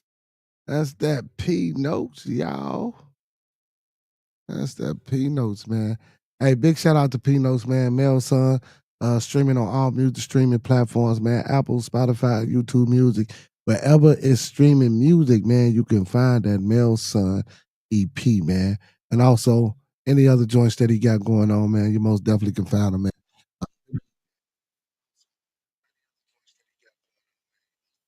Definitely can find them. You know what I'm saying? So big ups to my young boy, man, P Notes out there, man, for doing this thing. You know what I'm saying? It was a decent video, man. And y'all see me up there in the background, man. You know what I'm saying? I don't see the little bit of conversation joint going on up there in your background. Y'all see it. Y'all see it. Hey, man. Good video. Trump. Let's get on Trump, man. Trump administration pauses Social Security benefit cuts over default. Excuse me, y'all. Trump administration pauses Social Security benefit cuts over defaulted student loans. Crazy. So Social Security recipients do not need to worry about their benefits being garnished after due to their default student loans, at least for now. The development is an abrupt change in a policy by administration, which had announced in April that it will be assuming collection activity on default student loan borrowers. The Education Department has said that Social Security benefit offsets could begin as early as June. The U.S. Department of Education is pausing its plans to garnish people's Social Security benefits if they have defaulted on their student loans, a spokesperson for the agency tells CNBC. The Trump administration is committed to protecting Social Security recipients who often times rely on fixed income, said Elaine Keith, an Education Department spokesperson. See, and everybody was asking what did why he hired Linda McMahon. See, let me be quiet. Let me be quiet. So the development is an abrupt change in the policy by the administration. The Trump administration announced on April 21st that it would resume the collection and activity of the country's 1.6 trillion student loan portfolio. Nearly half a decade, the government did not go after those who had fallen behind as a part of the COVID policy. Listen, why not? So even if motherfuckers pay these student loans, right? And let's just say they get all this money back, are we still gonna be in a fucking deficit? Is that gonna change the global economy's deficit that the United States is in? Like I want to know that. Like can they answer that? I don't know. The federal government has extraordinary collection powers on its student loans, and it sees borrowers' tax, refund checks, paychecks, Social Security retirements, and disability benefits, which is crazy. Social Security recipients can see their checks reduced up to 15% to pay back their defaulted student loans. See, and this is the gimmick. So again, you give out these student loans and people can't pay it, and then people don't get the job, and then the job markets and the economy is shit. And now people can't even get jobs to pay back these damn student loans. But now when it comes time for these people, when they do find a job and they are able to pay something back on these student loans, and let's just say they do, and they might not pay it back, but they get to a certain age. Now they can't even get their retirement or their social security or any other type of bit. Like, this is crazy, and it gets cut, and then they already on a fixed income, and the way shit is steady rising. Like, don't get me wrong, this capitalism shit, it has its, I guess, its perks. But what is the like? But I'm saying, like, are you? it- Do you want to put the people into fucking poverty? Do you want to put the world, like, offset the world and fuck it up? Like, is that the fucking plan? Like, this shit, it don't make no sense. It's a hot mess of a circle, man. That the hot mess, man, of a square, triangle, rectangle, hexagon, octagon. It don't matter the shape. It's just fucked up. This is crazy what I'm reading. Okay, so it says more than 450,000 federal student loan borrowers aged 62 and older are in default of their federal student loans and are likely to receive Social Security benefits, according to the Consumer Financial Protection Bureau. The administrator's reprieve gives older student borrowers who defaulted on their debt more time to get current and avoid a reduced benefit check down to the line. How? How? Because most Americans at 60, shit, we ain't living past 80, 70 most of the damn time any fucking way. So, and if we on that fixed income of that check that you giving us, like, what? What? What? Carolina Rodriguez, Director of Education Department Consumer Assistance Program in New York, recently told CNBC that she was especially concerned about the consequences of resumed collection on retirees. Losing a portion of their Social Security benefits to repay student loans could mean not having enough food, transportation, the medical appointments, or other basic necessities. Rodriguez said in the April interview. Saying shit, I'm like, this is what I'm saying. Like, that's why I say, like, come on, man. Like, damn, who pissed this man off? Mm, mm. Oh man, we got some more missing kids, y'all. CPT searching for missing girls. Talia Rogers 3, Talia Rogers 3, and Talia Rogers 5. Chicago police are searching for two missing girls ages 3 and 5, according to a community alert issued on Saturday. The alert identified the girls Talia Rogers 3 and Talia and Talia Rogers 5, 3 and 5, but did not specify when they went missing. Talia is 3.5 feet tall, 35 pounds, and was last seen wearing purple pants and the black Nike gym shoes. She has black hair with braids and red beads. Talia was 4 feet tall, 40 pounds, and was last seen wearing a purple skirt. I'm sorry. Purple shirt, pink leggings, and black Nike gym shoes. She has black hair with braids and blue beads. Anyone who sees them is asked to call Area 2 Special Victim Unit detectives at 312-747-8274. Again, man, I can't stress enough, y'all. We gotta come on, man. We gotta watch our kids, man. We gotta watch our babies. We just can't be. Oh man, this is hard. Hard. You say the cruelty is not a bug. It features. It's a feature of this administration. I mean, yeah, yeah, yeah. You're right. That's facts. We most definitely could say that. But again, man, like, don't get me wrong, man. A lot of countries got free education, man. And I do think education should be free. I don't think we should have to pay to go to college. Like, bro, that shit it don't do nothing but get people in debt. Like, it's like everybody don't get a scholarship. Everybody family ain't working a job to where they can pay these tuitions. You know, and don't get me wrong, it's a higher institution of learning. Um, should people get paid? Yes, and don't get me wrong, I'm not saying it like that. But again, let's make it affordable. Because and then again, we got to pay these teachers and we got to pay the staff for because they go to school. They got debts, and now they become teachers to try to pay off their debts. And I get it, but it's just a cycle, bro. I don't know how to break this cycle. I haven't sat down and really came up with a plan to even with inside of educating and building schools for our own. I really haven't really sat down and thought about the monetary value and how to get funding, and where the funding will come from, and how to actually keep the funding flowing. Um, because in this type of situation, do we want it federally funded? Do we want it state funded? Then we have to deal with administrations like the Trump administration, or administrations like the Biden administration, or the Bushes or the Obamas. And I'm just, because I don't want to just necessarily predicate this to being a messed up Trump issue, because the educational system, throughout history, throughout the various presidents, have they ain't been that great either. You know what I'm saying? It might not be like what it is now. And again, these are some of the changes and some of the things that we as a people need to sit back and think about. That's why I said we need a council. We need to come together, man. Like we got to stop this petty ass fighting. We got to stop this petty ass what we call racial riots or racial wars or racial division. That shit gets us nowhere.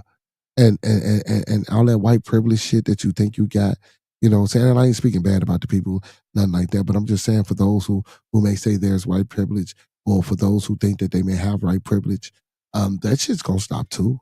That shit's gonna stop too. You know what I'm saying? Like it's coming to a point where I don't think any of this matters.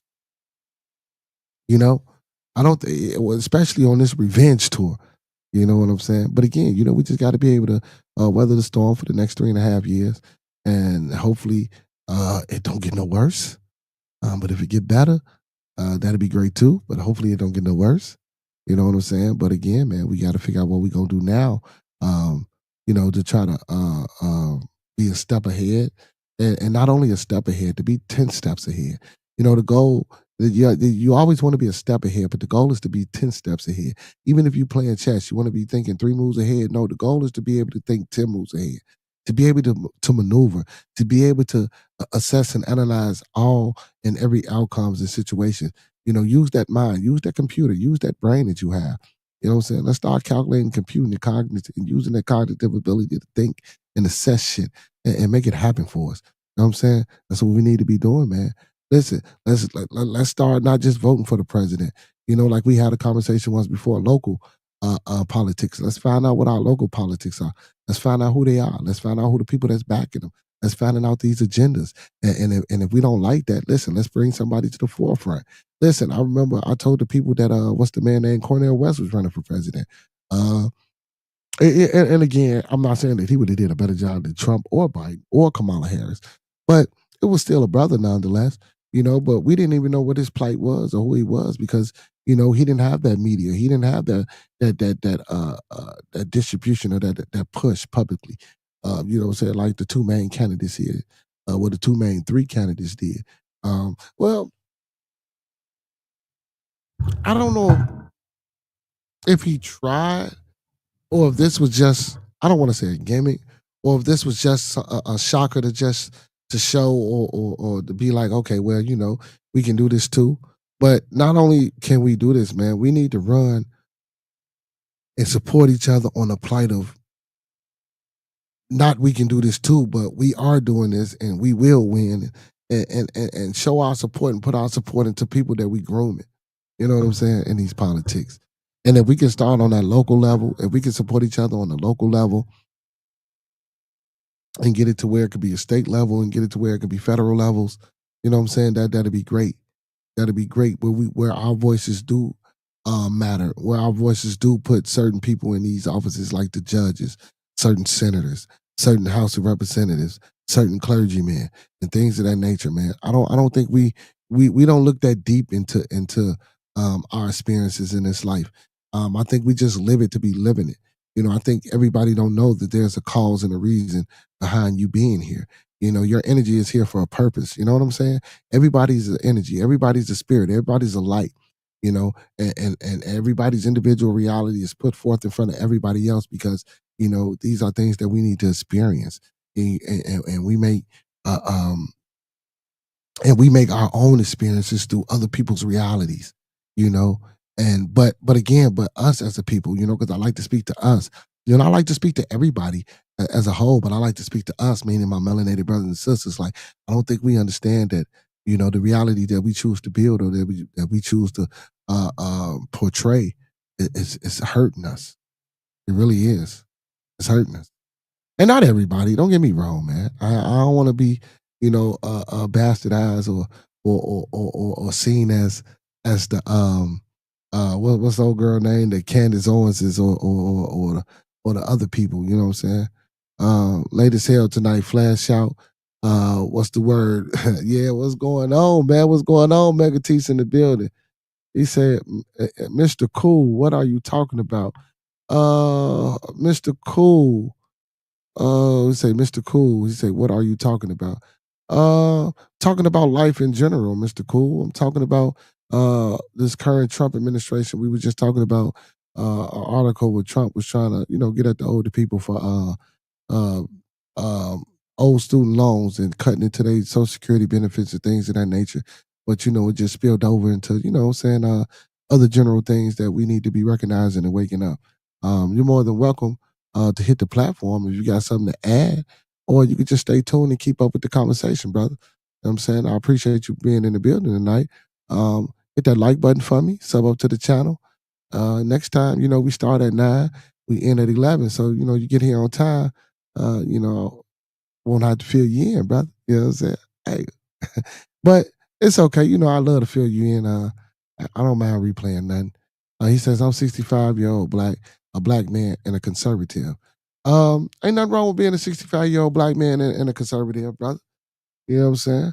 Ain't nothing wrong with that. Ain't nothing wrong with that. I respect that, brother. Everybody can go their own route, their own way. May I ask, why did you feel the need to say that you was a 65-year-old black man and a conservative? Ain't nothing wrong being conservative, but you said that strongly. or would you just let me know where you coming from? You know what I'm saying? And again, like I say, man, you're more than welcome to hit this link in the chat, man, to come on and talk to me and conversate and give a little, back and forth on whatever you got going on, brother. Yeah, man. But anyway, man. So, since you're new to the channel, man, this is Bearded Conversations. We come on every Monday through Thursday, 9 to 11, 9 p.m. Central Time. And we talk about various topics of discussion, brother. Religions, politics, aliens, water, sky, plastic bottles, whatever you can think of, brother. We try to, talk about it and have intellectual discourse and be respectable to everybody's opinion and philosophies and ideology. So that's what we do here. So you're more than welcome to continue to come over, brother. And like I say, anytime you want to hit the panel, you get the panel and inform us on this conservative mindset that you have and maybe, teach us something. You say you're a 65-year-old brother. You know what I'm saying? Maybe you can guide us somewhere where we wouldn't think we would have to go or should go. He said, I could inform you, sir, but I will explain next time. Appreciate your openness. Yeah, most definitely, brother. Most definitely, man. Anytime you want to do that, brother, and come on and speak and come up on the panel and just, what I'm saying, speak some wisdom or just give an opinion about something, brother, you're more than welcome to do so. Again, this is an open platform, open forum for those who are new here, man. I post a link in the chat periodically throughout the publication. So again, if anybody want to come up and add to the conversation or change the topic of the conversation, or maybe fill in some things that I was talking about that I might have missed on a particular topic, that's also welcome, most definitely. Or if you just want to stay in the chat and type in the chat, I do put the comments on the screen from time to time. You know what I'm saying? But again, I appreciate you for sliding through. Hit that like button for me, man. Sub up to the channel. Come back and check us out, man. And you do me a real favor, man. Hey, just hit that cash app scrolling at the bottom of that link, pinned at the top of the chat, or hit that super chat, man. You know what I'm saying? But thank you, Mr. Cool, man, for coming in, man, viewing us for a couple of seconds, man. I appreciate you, brother. But yeah, man, Trump, man, with this Justice Department, let's get back into some old Trump. And y'all know Trump just pardoned NBA young boy, which is crazy. I don't even know how that was. I just don't get that. Then y'all know about the Larry Hoover. And I'm not gonna say I don't get that, but I believe, let him out. He's 74 years old. I don't think he really trying to do no harm. He said, "I'm on Social Security and a fixed income." LOL. Yeah, so brother, so Trump. But do you have any student loans? So the article that I just read was Trump was saying that if you defaulted on any student loans and you receiving Social Security or anything like that, um, he's gonna what they say, 15%, take 15% of that fixed income. And the Department of Education spokesperson was saying that if his administration does that, by people being on fixed incomes, it's going to make it hard for them to get medication or go to medical appointments or to feed themselves or to pay their rent. And I do agree with that. And I made the statement about going to school and paying for college and things of that nature and putting people in debt. And a lot of times people don't even go into the job field or go into the field of study that they studied in college, and that's insane. And it's like, damn, are we meant to put our own people into poverty? I mean, of course, I know that's the cycle, but that that's not helping us evolve. And if that's their game, we shouldn't have to play that. But of course, we're American citizens. If that's what you want to call yourself, according to the certain dockets, you know what I'm saying? But according to, that original docket, you're not. But, if that's what you want to call yourself, what I'm saying, American citizen, I think that's something we should be fighting against. I think that's something we should be opposing, especially for our elderly people. You know what I'm saying? And it should be a cutoff point with those student loans, man. If you paying your student loan up to a certain amount of point, man, if you paying your student loans up to the point where you are able to get Social Security, I believe, God damn it, they should cut that off. Stop it. And again, they say student loan debt is like $1.6 trillion. And I asked the question, Mr. Cool, is that debt going to stop? Or is that debt, or is that global debt that they say education at 1.6 trillion, is that going to clear up our debt? Our economy's debt that we owe to China and everybody else? And is that going to, probably not. Probably not. I know a lot of people don't pay attention to the NASDAQ and the stock market, which is a game.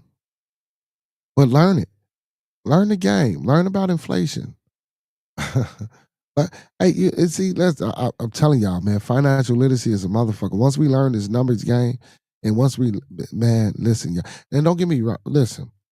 A lot of times, man, we think it's too much to consume or it's too much to learn. That's why I say community. Room those to go out and get information, and we can bring those information and we can give it to people in small drones and small groups and reciprocate the information. You know what I'm saying? And control the information. It's ways to do it. There's ways to do it. Mr. Cool says colleges and universities are charging too much. I said the same thing.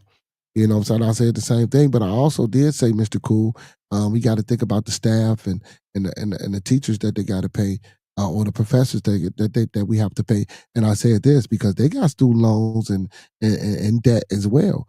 So they got to get paid to teach us in order to pay their bit. Like, that's why I say it's just too high, man. So when you jumped on, I was speaking about, I never really sat back and thought of a way to make that work as far as educating people and still being able to pay people for their services, because it is a higher institution of learning. When we're talking about colleges, it ain't like public school, or I'm sorry, grammar school, middle school, and high school. When they get to college, unless it's private, because there are a lot of private high schools, Christian schools, Catholic schools, and etc. That you pay for, that can be costly as well. But university and colleges, man, You know, and I'm not talking about the Ivy Leagues. I'm not talking about the Harvards, the Yales, the Columbias, the Dartmouth, the Oxfords. I'm talking about simple colleges. You know, simple colleges. You know, if my daughter hadn't got a 4 round scholarship to the University of Wisconsin, I probably would have struggled to pay her tuition a little bit. You know, so then my son graduated in 8th grade. He want to go to a Catholic school. Like, man, like it's whew.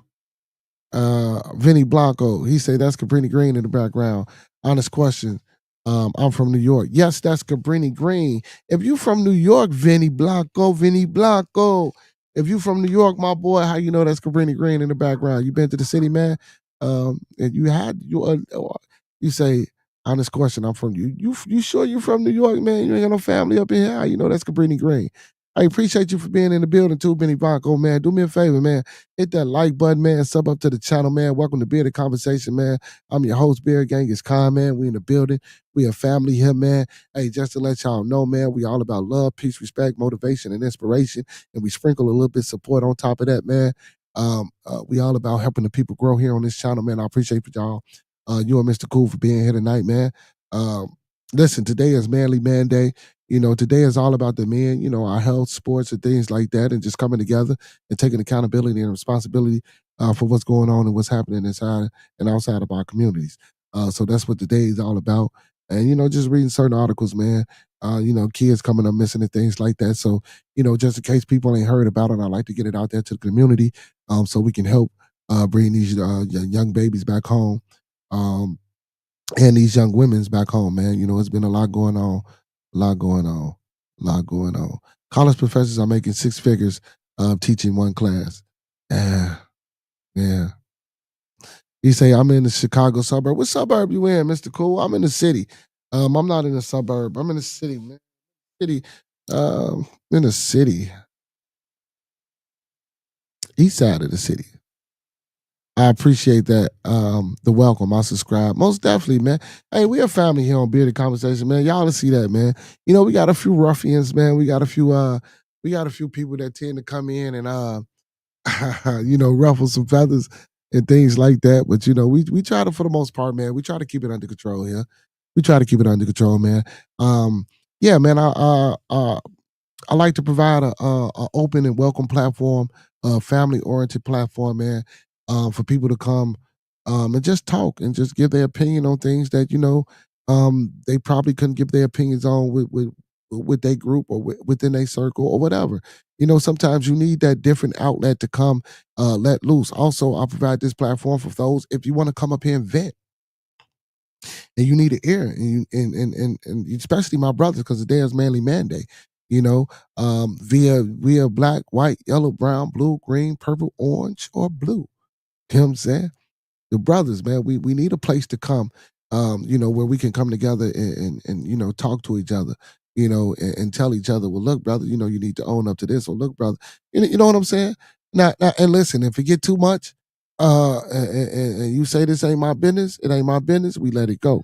But again, I try to, like I say, be welcome and invite everybody in the building, man, and we family, man, and the more you guys come in and the more we get to know each other, man, you'll see that, man. We got people from all walks of life, man. We got people from overseas, man, people from everywhere, come to the channel. So, man, it's a joy to have you guys, and I appreciate you guys for participating and being here tonight. Most definitely, most definitely, most definitely. He said that's Cabrini Green. No, my bag. I already put that up there.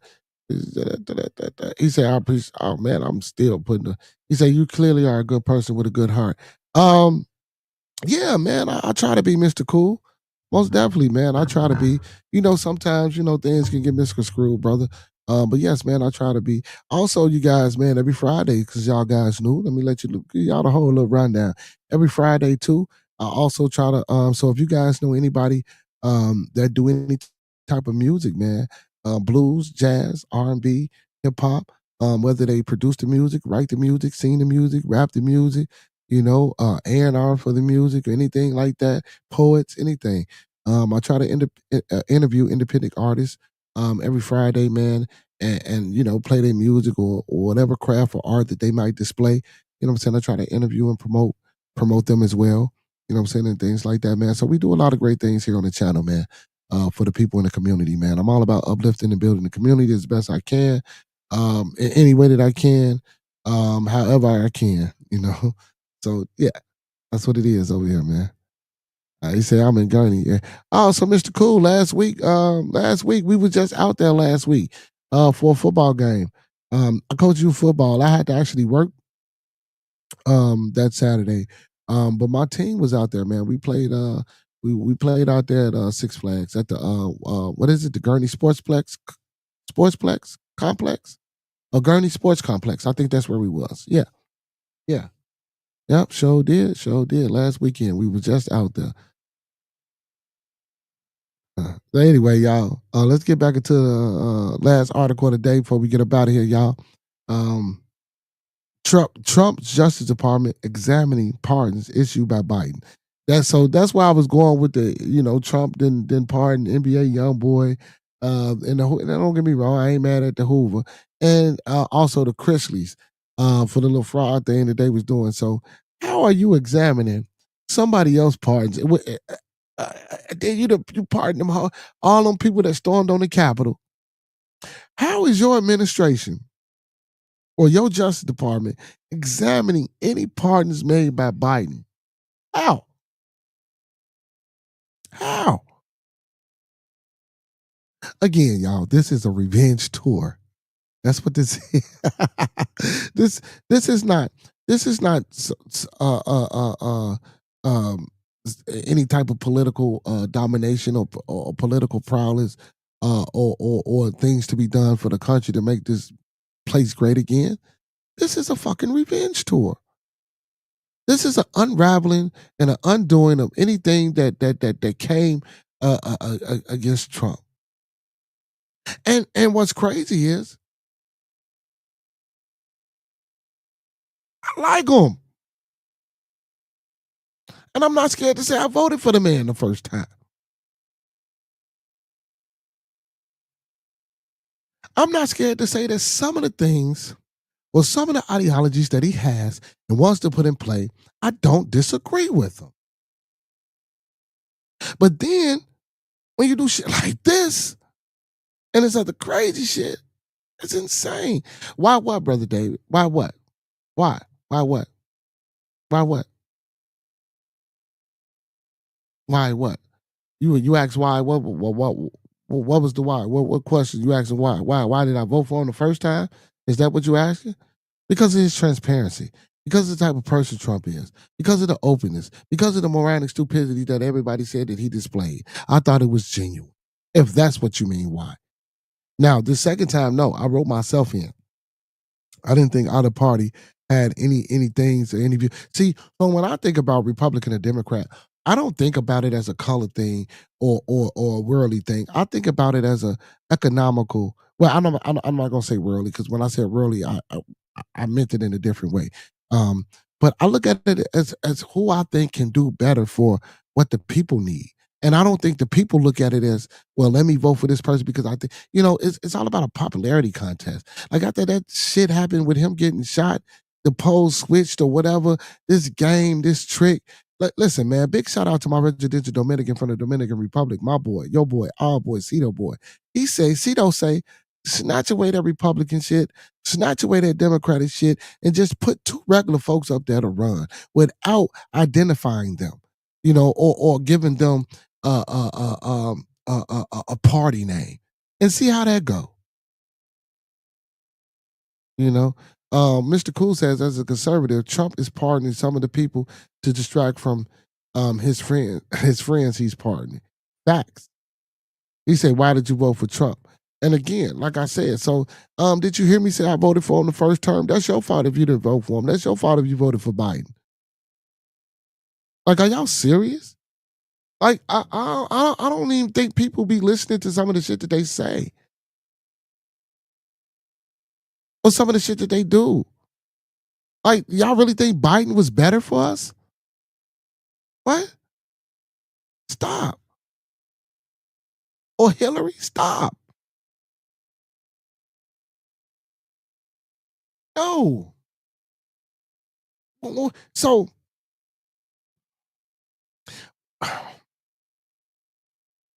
when we talk about this, and I know a lot of people don't want to talk about this shit, right? And a lot of people hate certain shit and certain things when we get into this, but logically, when we're talking about, and don't get me wrong, because ain't shit logical about Trump. But the first term, again, I said the transparency, the openness, the idiocracy, the moronic statements that people said that he made. Listen, I really do think he was genuine. I really do think that he thought that he could turn some things around, and people were against him.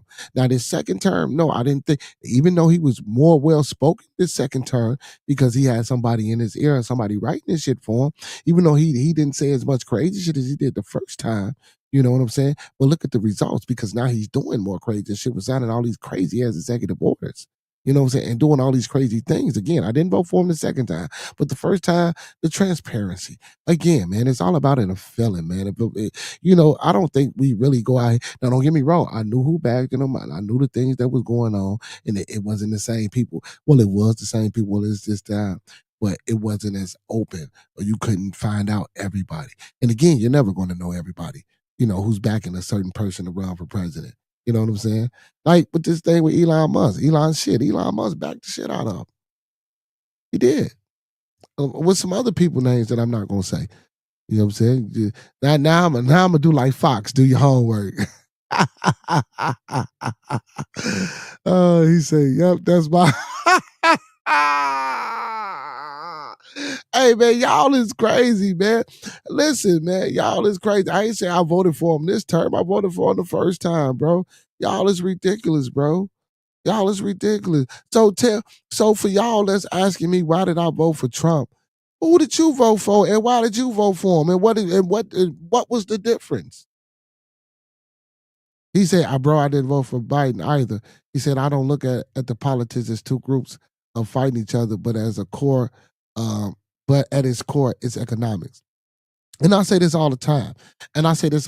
Man. You got one bird, right? Y'all say left wing, right wing, right? You know what I'm saying? If you take that bird as a physical entity, or as a physical being, if that bird has a left wing and a right wing, and that bird has a head, guess what? Them damn two wings are still attached to one body, regardless of who the hell you're voting for. And I'm going to tell you that right now, whether we want to realize that or not, in today's world, it's the truth, y'all. Just like how they say the DAs and the judges and the public defenders and the lawyers that you pay to come in, how they know each other and they laugh and they joke. It's the same shit in these politics. Even if they do agree, you best believe they had lunch, go out on their yachts, kick it, and talk about the money that they done made together, man. These are facts, because the people, us as a people, which I always talk about, because we don't want to have, because they got us so tricked. Well, we can't have these discussions, politics and religion. We can't discuss these things. We can't talk about these things. These things are so taboo. And now, since we don't talk about them, we let them lead us and we let them guide us into the motherfuckers that we vote for, who are steady destroying the fucking purpose of our existence. Now, see, we so caught up on me saying that I voted for Trump. It's crazy. The first term. The pardon power needs to be revised. It's not a good thing the way the president used it. It's not intended to be used like this, and I agree. And I definitely agree, Mr. Cool. That's why I was saying, like, this is crazy. He said, I can't vote for a guy whose father was in the KKK. Sorry, not sorry. Guess what, man? You said you can't vote for a guy that was in the KKK. So guess what? So let's just say, for the sake of this conversation, if I was a racist ass black man and I hated, and just listen, hold on, let me put this up here. Because I don't want people to go crazy, man. This is just for the sake of this damn argument and this conversation. I'm not saying this is true, but just say, for the sake of this conversation, this argument, that I was one of the most racist ass black men that you know, and I hated crackers, I hated hunkies, I hated Caucasians. I went around spitting in their faces, making them just whatever, and I never got caught up. None of this shit. Wore out the bam, and I decided to run for president. But just because I was a black man, you mean to tell me you're gonna sit here and vote for me? But you might not have knew everything that I did, but you know some of the things. But just because I'm black, you're gonna vote for me? Fuck that. I'm still a horrible person. That makes no sense. And just because his father was the KKK, they don't. And I get it, because that means he might have grew up in. But people can change, and everybody has a bit of racism and a bit. Listen, man, let that shit go. Let that shit go. That's another way they keep us stuck and keep us divided and keep us not developing and keeping us on. Listen, man, that racism shit that shit ain't about nothing, bro. That's facts. Facts. I voted. Mr. Cool says I voted for Trump the last pre-presidential elections, and I don't apologize for it. And he said he's a conservative. So you see what I'm saying? And he's a 65-year-old conservative man, but he still voted for Trump. Like that's what I'm saying. He said, I voted for Bernie Sanders, an 86-year-old Democrat who was the senator of North. He's been an advocate for, for marijuana as well and some practical financial solutions to resolve some national debt. Respect, and cool. You know what I'm saying? You know, see, but I'm not talking about us, brothers. And you got and listen, and that's why I love my family here because you know if you guys were on a panel, we can have a discussion and we can talk about these things and we know about certain things. But but what the reason I like to have these conversations is for the general public. It's for the masses. You know what I'm saying? We're trying to educate the masses. You know what I'm saying? We trying to do this for the brothers and sisters that don't think to have these conversations or don't know how to have these conversations.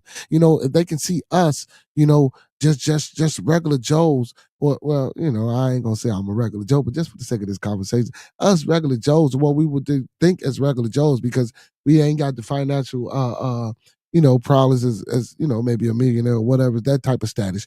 But, you know, just regular people having these conversations, these discussions, and seeing that we can agree to disagree, or that it's seeing that we can build to try to find a way and make a way for the people. You know what I'm saying? Regardless of the diversity, regardless of the variety, regardless of the color, regardless of the characteristic that one might have.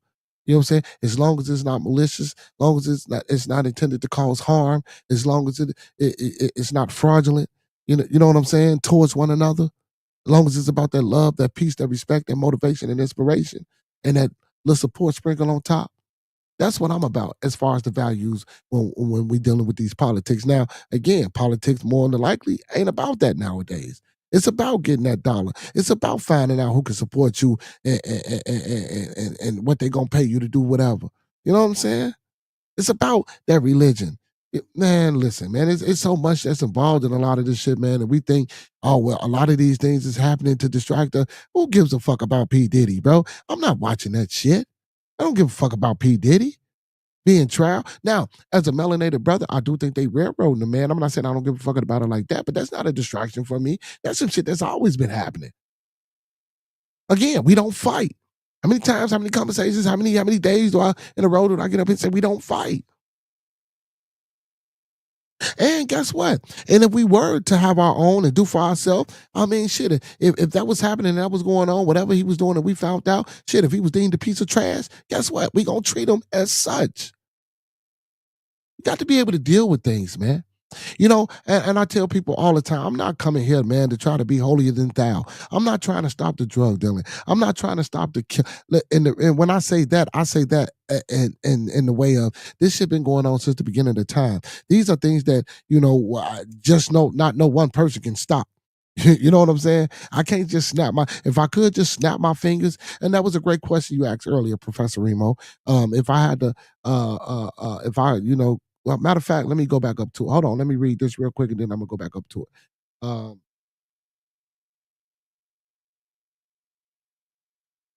so Mr. Cool said it's hilarious how people don't know all the racist history of Joe Biden. It's thank you. I have some issue with Trump, but I don't see some of his policy. But I just see some of his policies might put us in more debt. But at least we will get paid. He's stupid. I will never vote for any Democrat as long as they are supporting open borders and transgender men in women's sports. Oh my goodness, Mr. Cool. I'm good. Trump tried to give 5 brothers that look like us to be executed for a crime they did commit. Here's the reason COVID down there took us out. He sold the country to Elon Musk and Putin. First of all, Remo, that is not true. He is not the reason COVID damn near took us out. He had nothing to fucking do with COVID, brother. That was just that statement coming from you, Professor. Come on, Professor. That was just come on, Professor. Listen, I ain't gonna say it's dumb, but that was a weak ass statement, Professor. He is not the reason COVID damn near took us out. Now he sold the country to Elon and Putin. Now give you that one. You feel me? Now the 5 brothers. If you're talking about that, what's that? The Central Park Five. I give you that one, but then I can't even give you that one all the way because guess what? They did contribute to. They had the woman. They did have the woman. You know, when they left that woman, listen, man. See, you got to do your homework and your research and your story behind a lot of this shit. You know what I'm saying? You know, now the crime that you're saying that they did commit, man, they had something to do with it, bro. They listen, man. I'm tired of that shit too, man. You know, just like I know a lot of people give me flack about that Carmelo Anthony shit. I don't think it was warranted for him to stab that young man. You know what I'm saying? And I think listen, because he's so young, I do hope he can get off in some type of way. But God damn it, that still don't warrant him from stabbing that motherfucking boy in the chest like that. Again, he could have hit him and ran. Come on, bro. Like, we gotta stop being this way, bro. We gotta stop. Come on, man. Real shit. That Central Park Five, they had that woman, bro. You know what I'm saying? Now, I ain't saying they should have been punished like how they was punished or whatever the case may be because they didn't kill that woman, but it was a whole lot that went on to that case. And don't get me wrong, the police shouldn't have been questioning young men without their parents. But come on, man, it's just a system. We know how the system is and how fucked up it is. I ain't blaming Trump for that. I ain't finna blame Trump for that. Come on, bro. No. Left wing talking points in this chat. He said the usual nonsense. He said he threw out the motherfucking pandemic protocol. Man, listen, man. Just see these. Listen, man. He didn't throw out shit, bro. Trump is only a fucking puppet. Obama is only a fucking puppet. Bush, with all his ties, is only a fucking puppet. His son was only a fucking puppet. Franklin D. Roosevelt was only a fucking puppet. Come on, man. If you ain't one of them first 25 motherfuckers, anybody afterwards was only a fucking puppet. Now you might know that other shit. I am an avid studier of history and politics and things of that nature.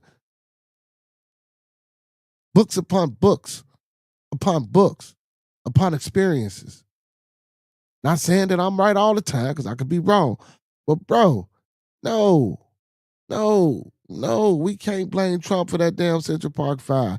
We not blaming Trump for no damn COVID, bro. I'm not. That don't even make sense to me to blame him for COVID. He say it's COVID blank and it's constantly evolving. It was a tool in place before Trump. Thank you. That's what. Thank you. Facts, brother David. That's what I'm saying. I'm not. You can't. You can't. Okay, just because he came with some fluky shit now, but you can't. You can't. If that's the case, let's say if that's the damn case, I want to hold Bill Gates it's fucking just as responsible then.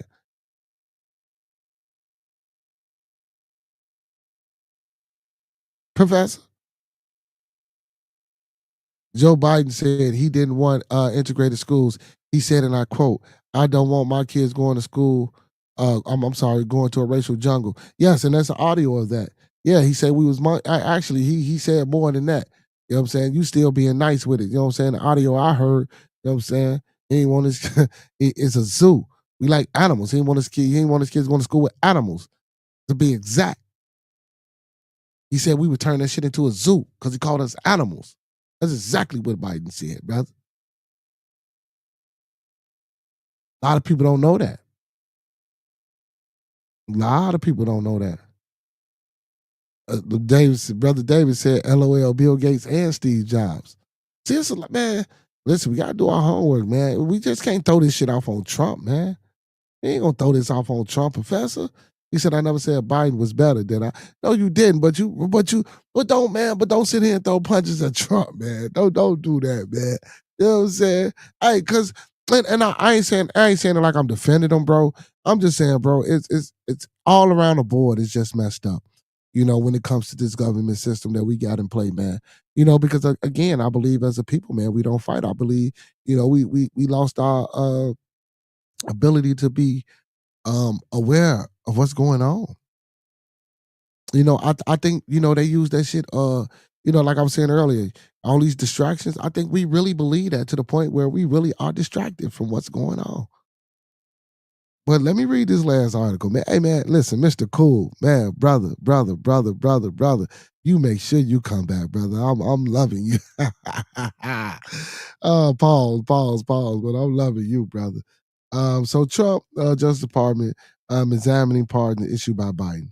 So Washington. Okay, so I'm sorry. So a senior official in Republican U.S. President Donald Trump's Justice Department told staff on Monday that he has been directed to investigate clemency granted by Democrat Joe Biden in the waning days of his presidency to members of his family and death row inmates. This is crazy, man.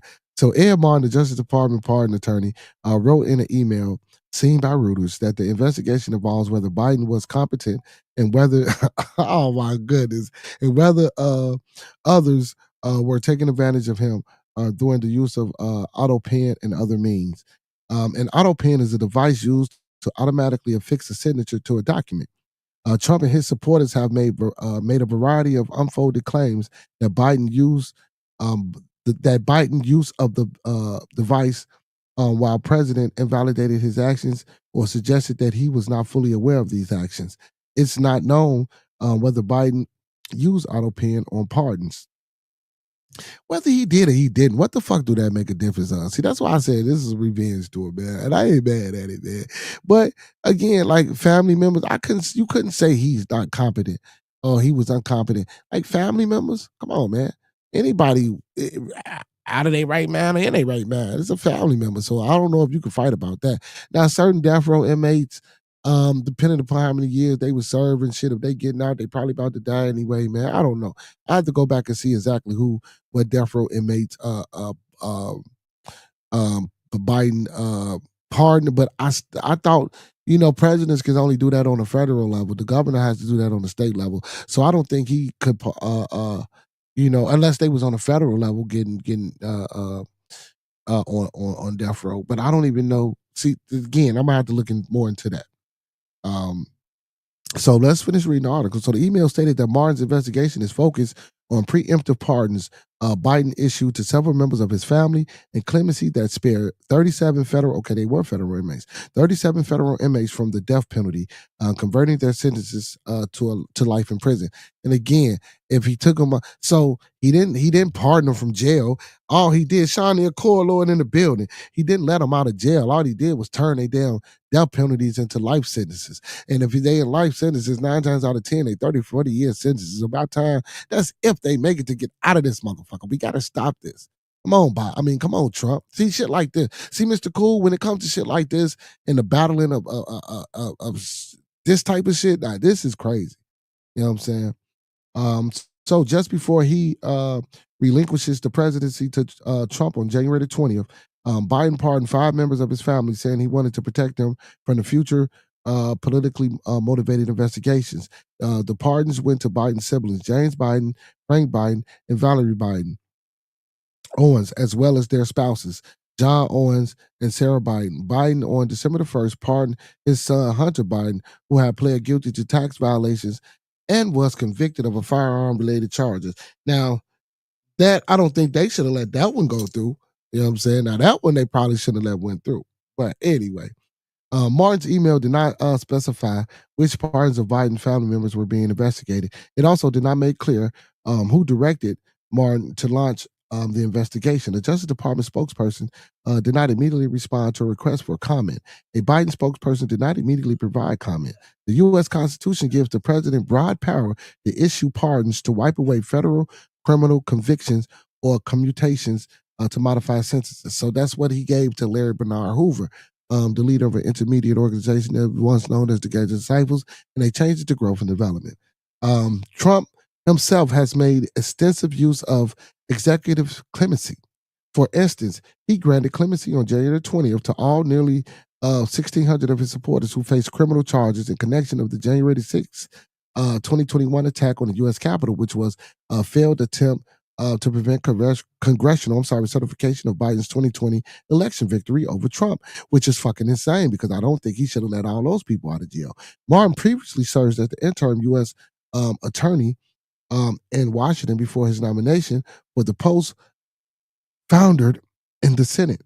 Martin told reporters last month that he viewed the president's pardon as power plenary, I'm sorry, meaning it is absolute. If you use that auto pen for the pardon power, I don't think that it's that necessarily a problem. Barr said during a May 13th press conference, adding that he felt Biden's pardons warranted scrutiny. The investigations appear designed to use the Justice Department to amplify questions about Biden's health and mental acuity, a conversation that has intensified in recent weeks following his cancer diagnosis and a new book revealing Democratic concerns last year about Biden's condition.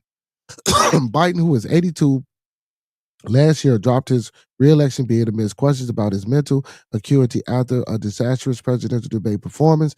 Biden was the oldest person to serve as the U.S. president, and Trump is the second oldest. Listen, again, all this is crazy. Like, bro, for real, you trying to knock Biden's pardon? He said, I have nothing in common with the rich. Neither do you. That's all I'm saying. I mean, just because you don't have anything in common with the rich, well, how you gonna tell me I don't? So just because I'm not rich, I don't have anything in common with the rich because I don't have the money? That makes no sense. Makes no sense. More people died from COVID under Biden than Trump. He say, "Stop it, LOL." So he didn't use an ink pen. That's what I'm. I know what I'm saying. This is crazy. Professor 100%. What do you say? Professor 100 learned about the PMC. Actually, the people around Biden were signing all kinds of executive orders with the auto pen in many cases. Biden was nowhere near the White House, which means people who has no author. That's facts. That's true. That's true. That's true. He says, I'm out. Call of Duty time. Ah, you out, Professor. Hey, Professor, listen, it ain't my fault you a Democrat, man. I ain't no Democrat, bro. You know what I'm saying? Hey, you know what I'm saying? I'm a Republican, brother. Hey, but I will say this. I don't vote Republican for everything. I vote. So I do, even, and how can I make this make sense? Even though I'm not afforded the Republican lifestyle, I would say some of the values I align with and I agree with, so I go with. And if I find a Democratic person that I feel as though I'll do that. It's not just either or for me. I mean, just one sided for me. You know what I'm saying? I try to, do my diligence and pick the best person. You know what I'm saying? That I think is going to be good for that position. You know what I'm saying? That's what it's about for me. It ain't about Republican or Democrat, regardless of whether I'm a Republican or not. You know what I'm saying? So that's why, and I try to do my due diligence. I try to do my better work. I try to do my research. You know what I'm saying? And I try to get that second, third, fourth, fifth, and sixth opinion, like I tell y'all to do in the beginning of the show. So you can be well studied and up to date on what's going on with whoever you choose to vote for. More millionaires and billionaires contribute more money to the Democrats during this last presidential election. Mr. Cool, you're going to have to come with some stats and some numbers and some proof on that. You know what I'm saying? He said, I just got an invite. I'm not, it's not about you, LOL. All right, brother. Go ahead and get down on the game, man. Appreciate you for joining the stream, Professor, man. You know, it's always a pleasure when you come through. Hey, Mega Tees, why you over there cutting up, Mega Tees? What you got to say, man? Add something to the discussion, man. Hey, on your way in and out, man, don't forget to hit that like button, man. Hey, and if y'all want to do your boy a favor, man, support the stream tonight, man. Hey, you're more than welcome to hit that Cash App. You're more than welcome to hit that link pinned at the top of the chat about me a coffee, or hit that super chat, man. We got a 5 gold super chat tonight, man. We ain't getting out of one tonight, but it's okay. We'll try it again tomorrow. Mega Tees, man, what you laughing at, man? Come in the building and let us know. Mr. Cool says Kamala Harris had plenty of rich people making donations. Yes, she did. And she misappropriated them funds because at the end of that, she was. I'm going to get into that. If that money was spent poorly, yes, it was, and she had a record amount of money raised. Yes, she did, and she had a record amount of money raised within 24 to 48 hours, within her being given the spot of running for president.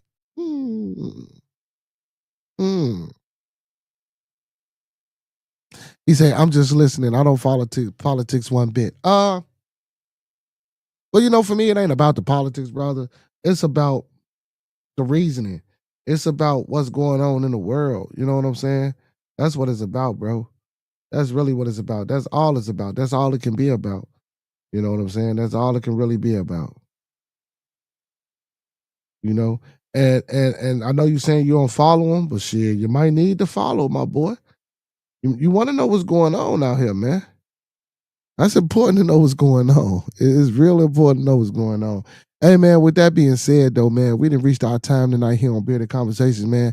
Hey, I want to give a special shout out to Mr. Cool, man, and Blanco for hitting the building tonight, man, and subbing up to the channel and being new guys over here, man. Listen, hey, come on, be part of the family, man. Share the stream with your family members.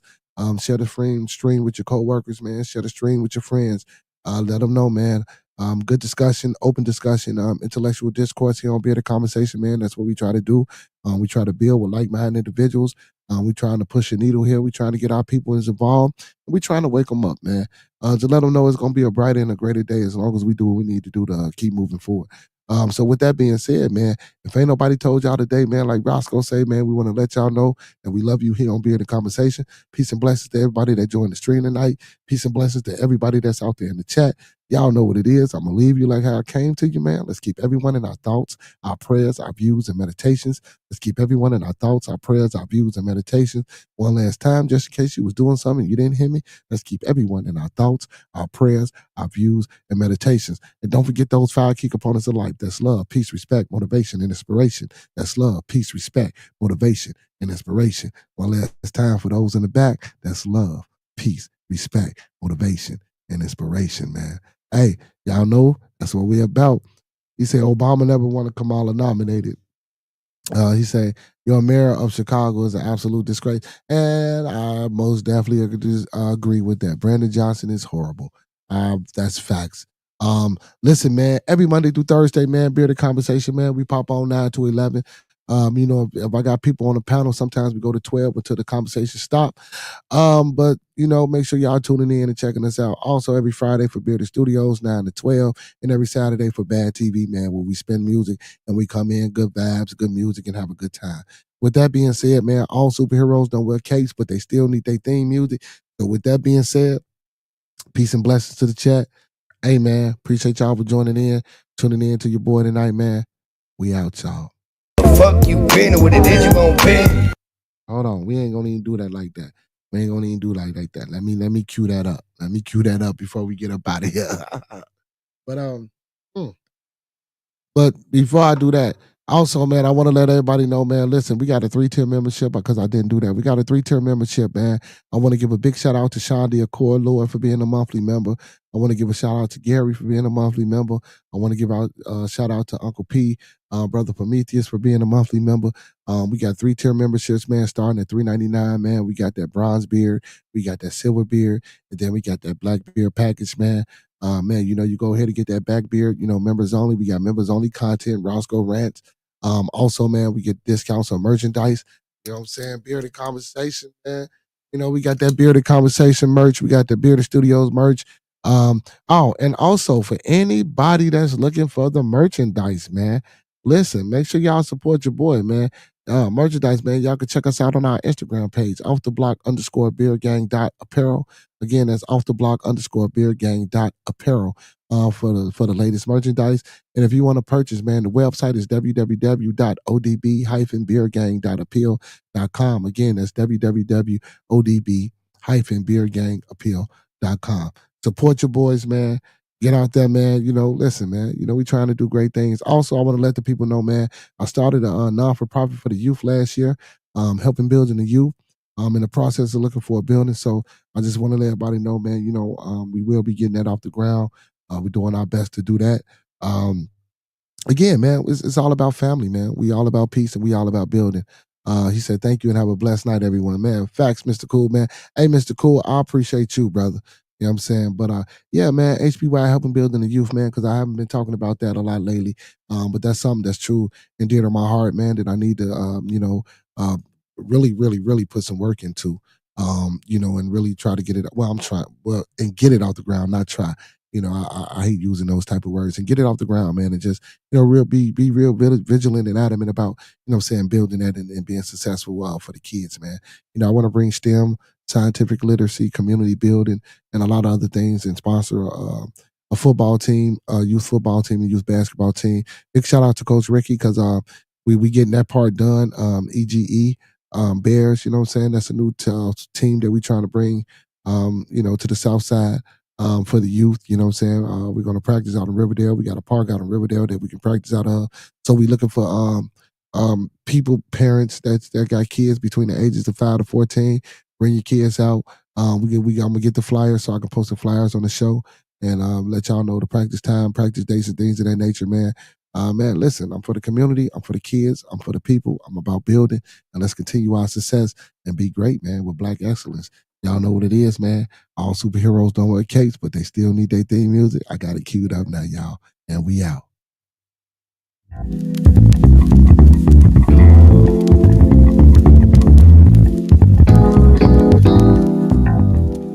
Yeah, I'm trying to get a job. He won't even pay.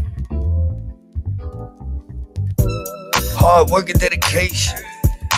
Ain't no judgment. We just having conversations. Ain't no need for front. Give you an opinion, and then you do what you want. But we gon' listen. Tell you what you need, not what you want. It's different on the side. Cook and kick and karate. Come and get high, cause everybody here is invited to the party. Y'all niggas smoke, cook. Everybody invited to the party, man. Hey, don't forget to tune in every Monday through Thursday, man, from 9 p.m. Central to 11 p.m. Central Time, every Friday from 9 to 12, and every Saturday from 9 to 2, man. We are family here on Bearded Conversation. Y'all know what it is, man. Don't meet us here, beat us here. Same black time, same black channel. Talk black to me, y'all. Some of y'all might hate it. Hard work and dedication is what you gotta put in. You gotta go with master your craft. It is simple mathematics. Whatever you give is what you get back. Champagne and bubble bath, that is all fantasy. Niggas rather hear where the fuck you been or what it is you gon' be. See, real, no real, and this is not for the motherfucking fake. It ain't a radio station, and no one here hates. See, we give an opinion on what the fuck we heard. I can get annoying. I'll probably get on your nerves, but you gon' be okay. We here to brighten up your day. From the first day in June, y'all, to the last day in May. Shit, I'm a nigga beard. Shout me out, y'all. Now we have a conversation, baby. Real niggas do real things, cause this is celebration. Yeah. I'm trying to get a job. He don't even pay. Y'all know what it is, man. Bearded Conversation. We in the building tonight. Manly Manday, man. Don't forget to tune in tomorrow for Toxic Tuesday. We will be back at you at 9 p.m. Central Time, y'all. And y'all know what I like to say every night before we get up out of here, don't you? Those that fuck with us, fuck with us. Those that don't, fuck with us anyway, y'all. And don't forget to support those five black melanated businesses, man. Lynn Chicago Pizza, Dan Soul Food and Bakery, Cafe where grown folks play, Urban Lust Cafe, in the House of Health and Wellness, y'all. Hey, and don't forget, when we come together, may we always meet on a level. Once we're in each other's presence, may we always be humble and plump. And when we leave each other's presence, may we always part on the square. With that being said, man, peace and blessings to the chat. Peace and blessings to the fam. Don't forget to hit that like button, and don't forget to hit the share and share the stream, y'all. Like the video, man. Thumb up the video, man. Like the video, man. Thumb up the video, man. And we out, y'all. Till tomorrow. Peace.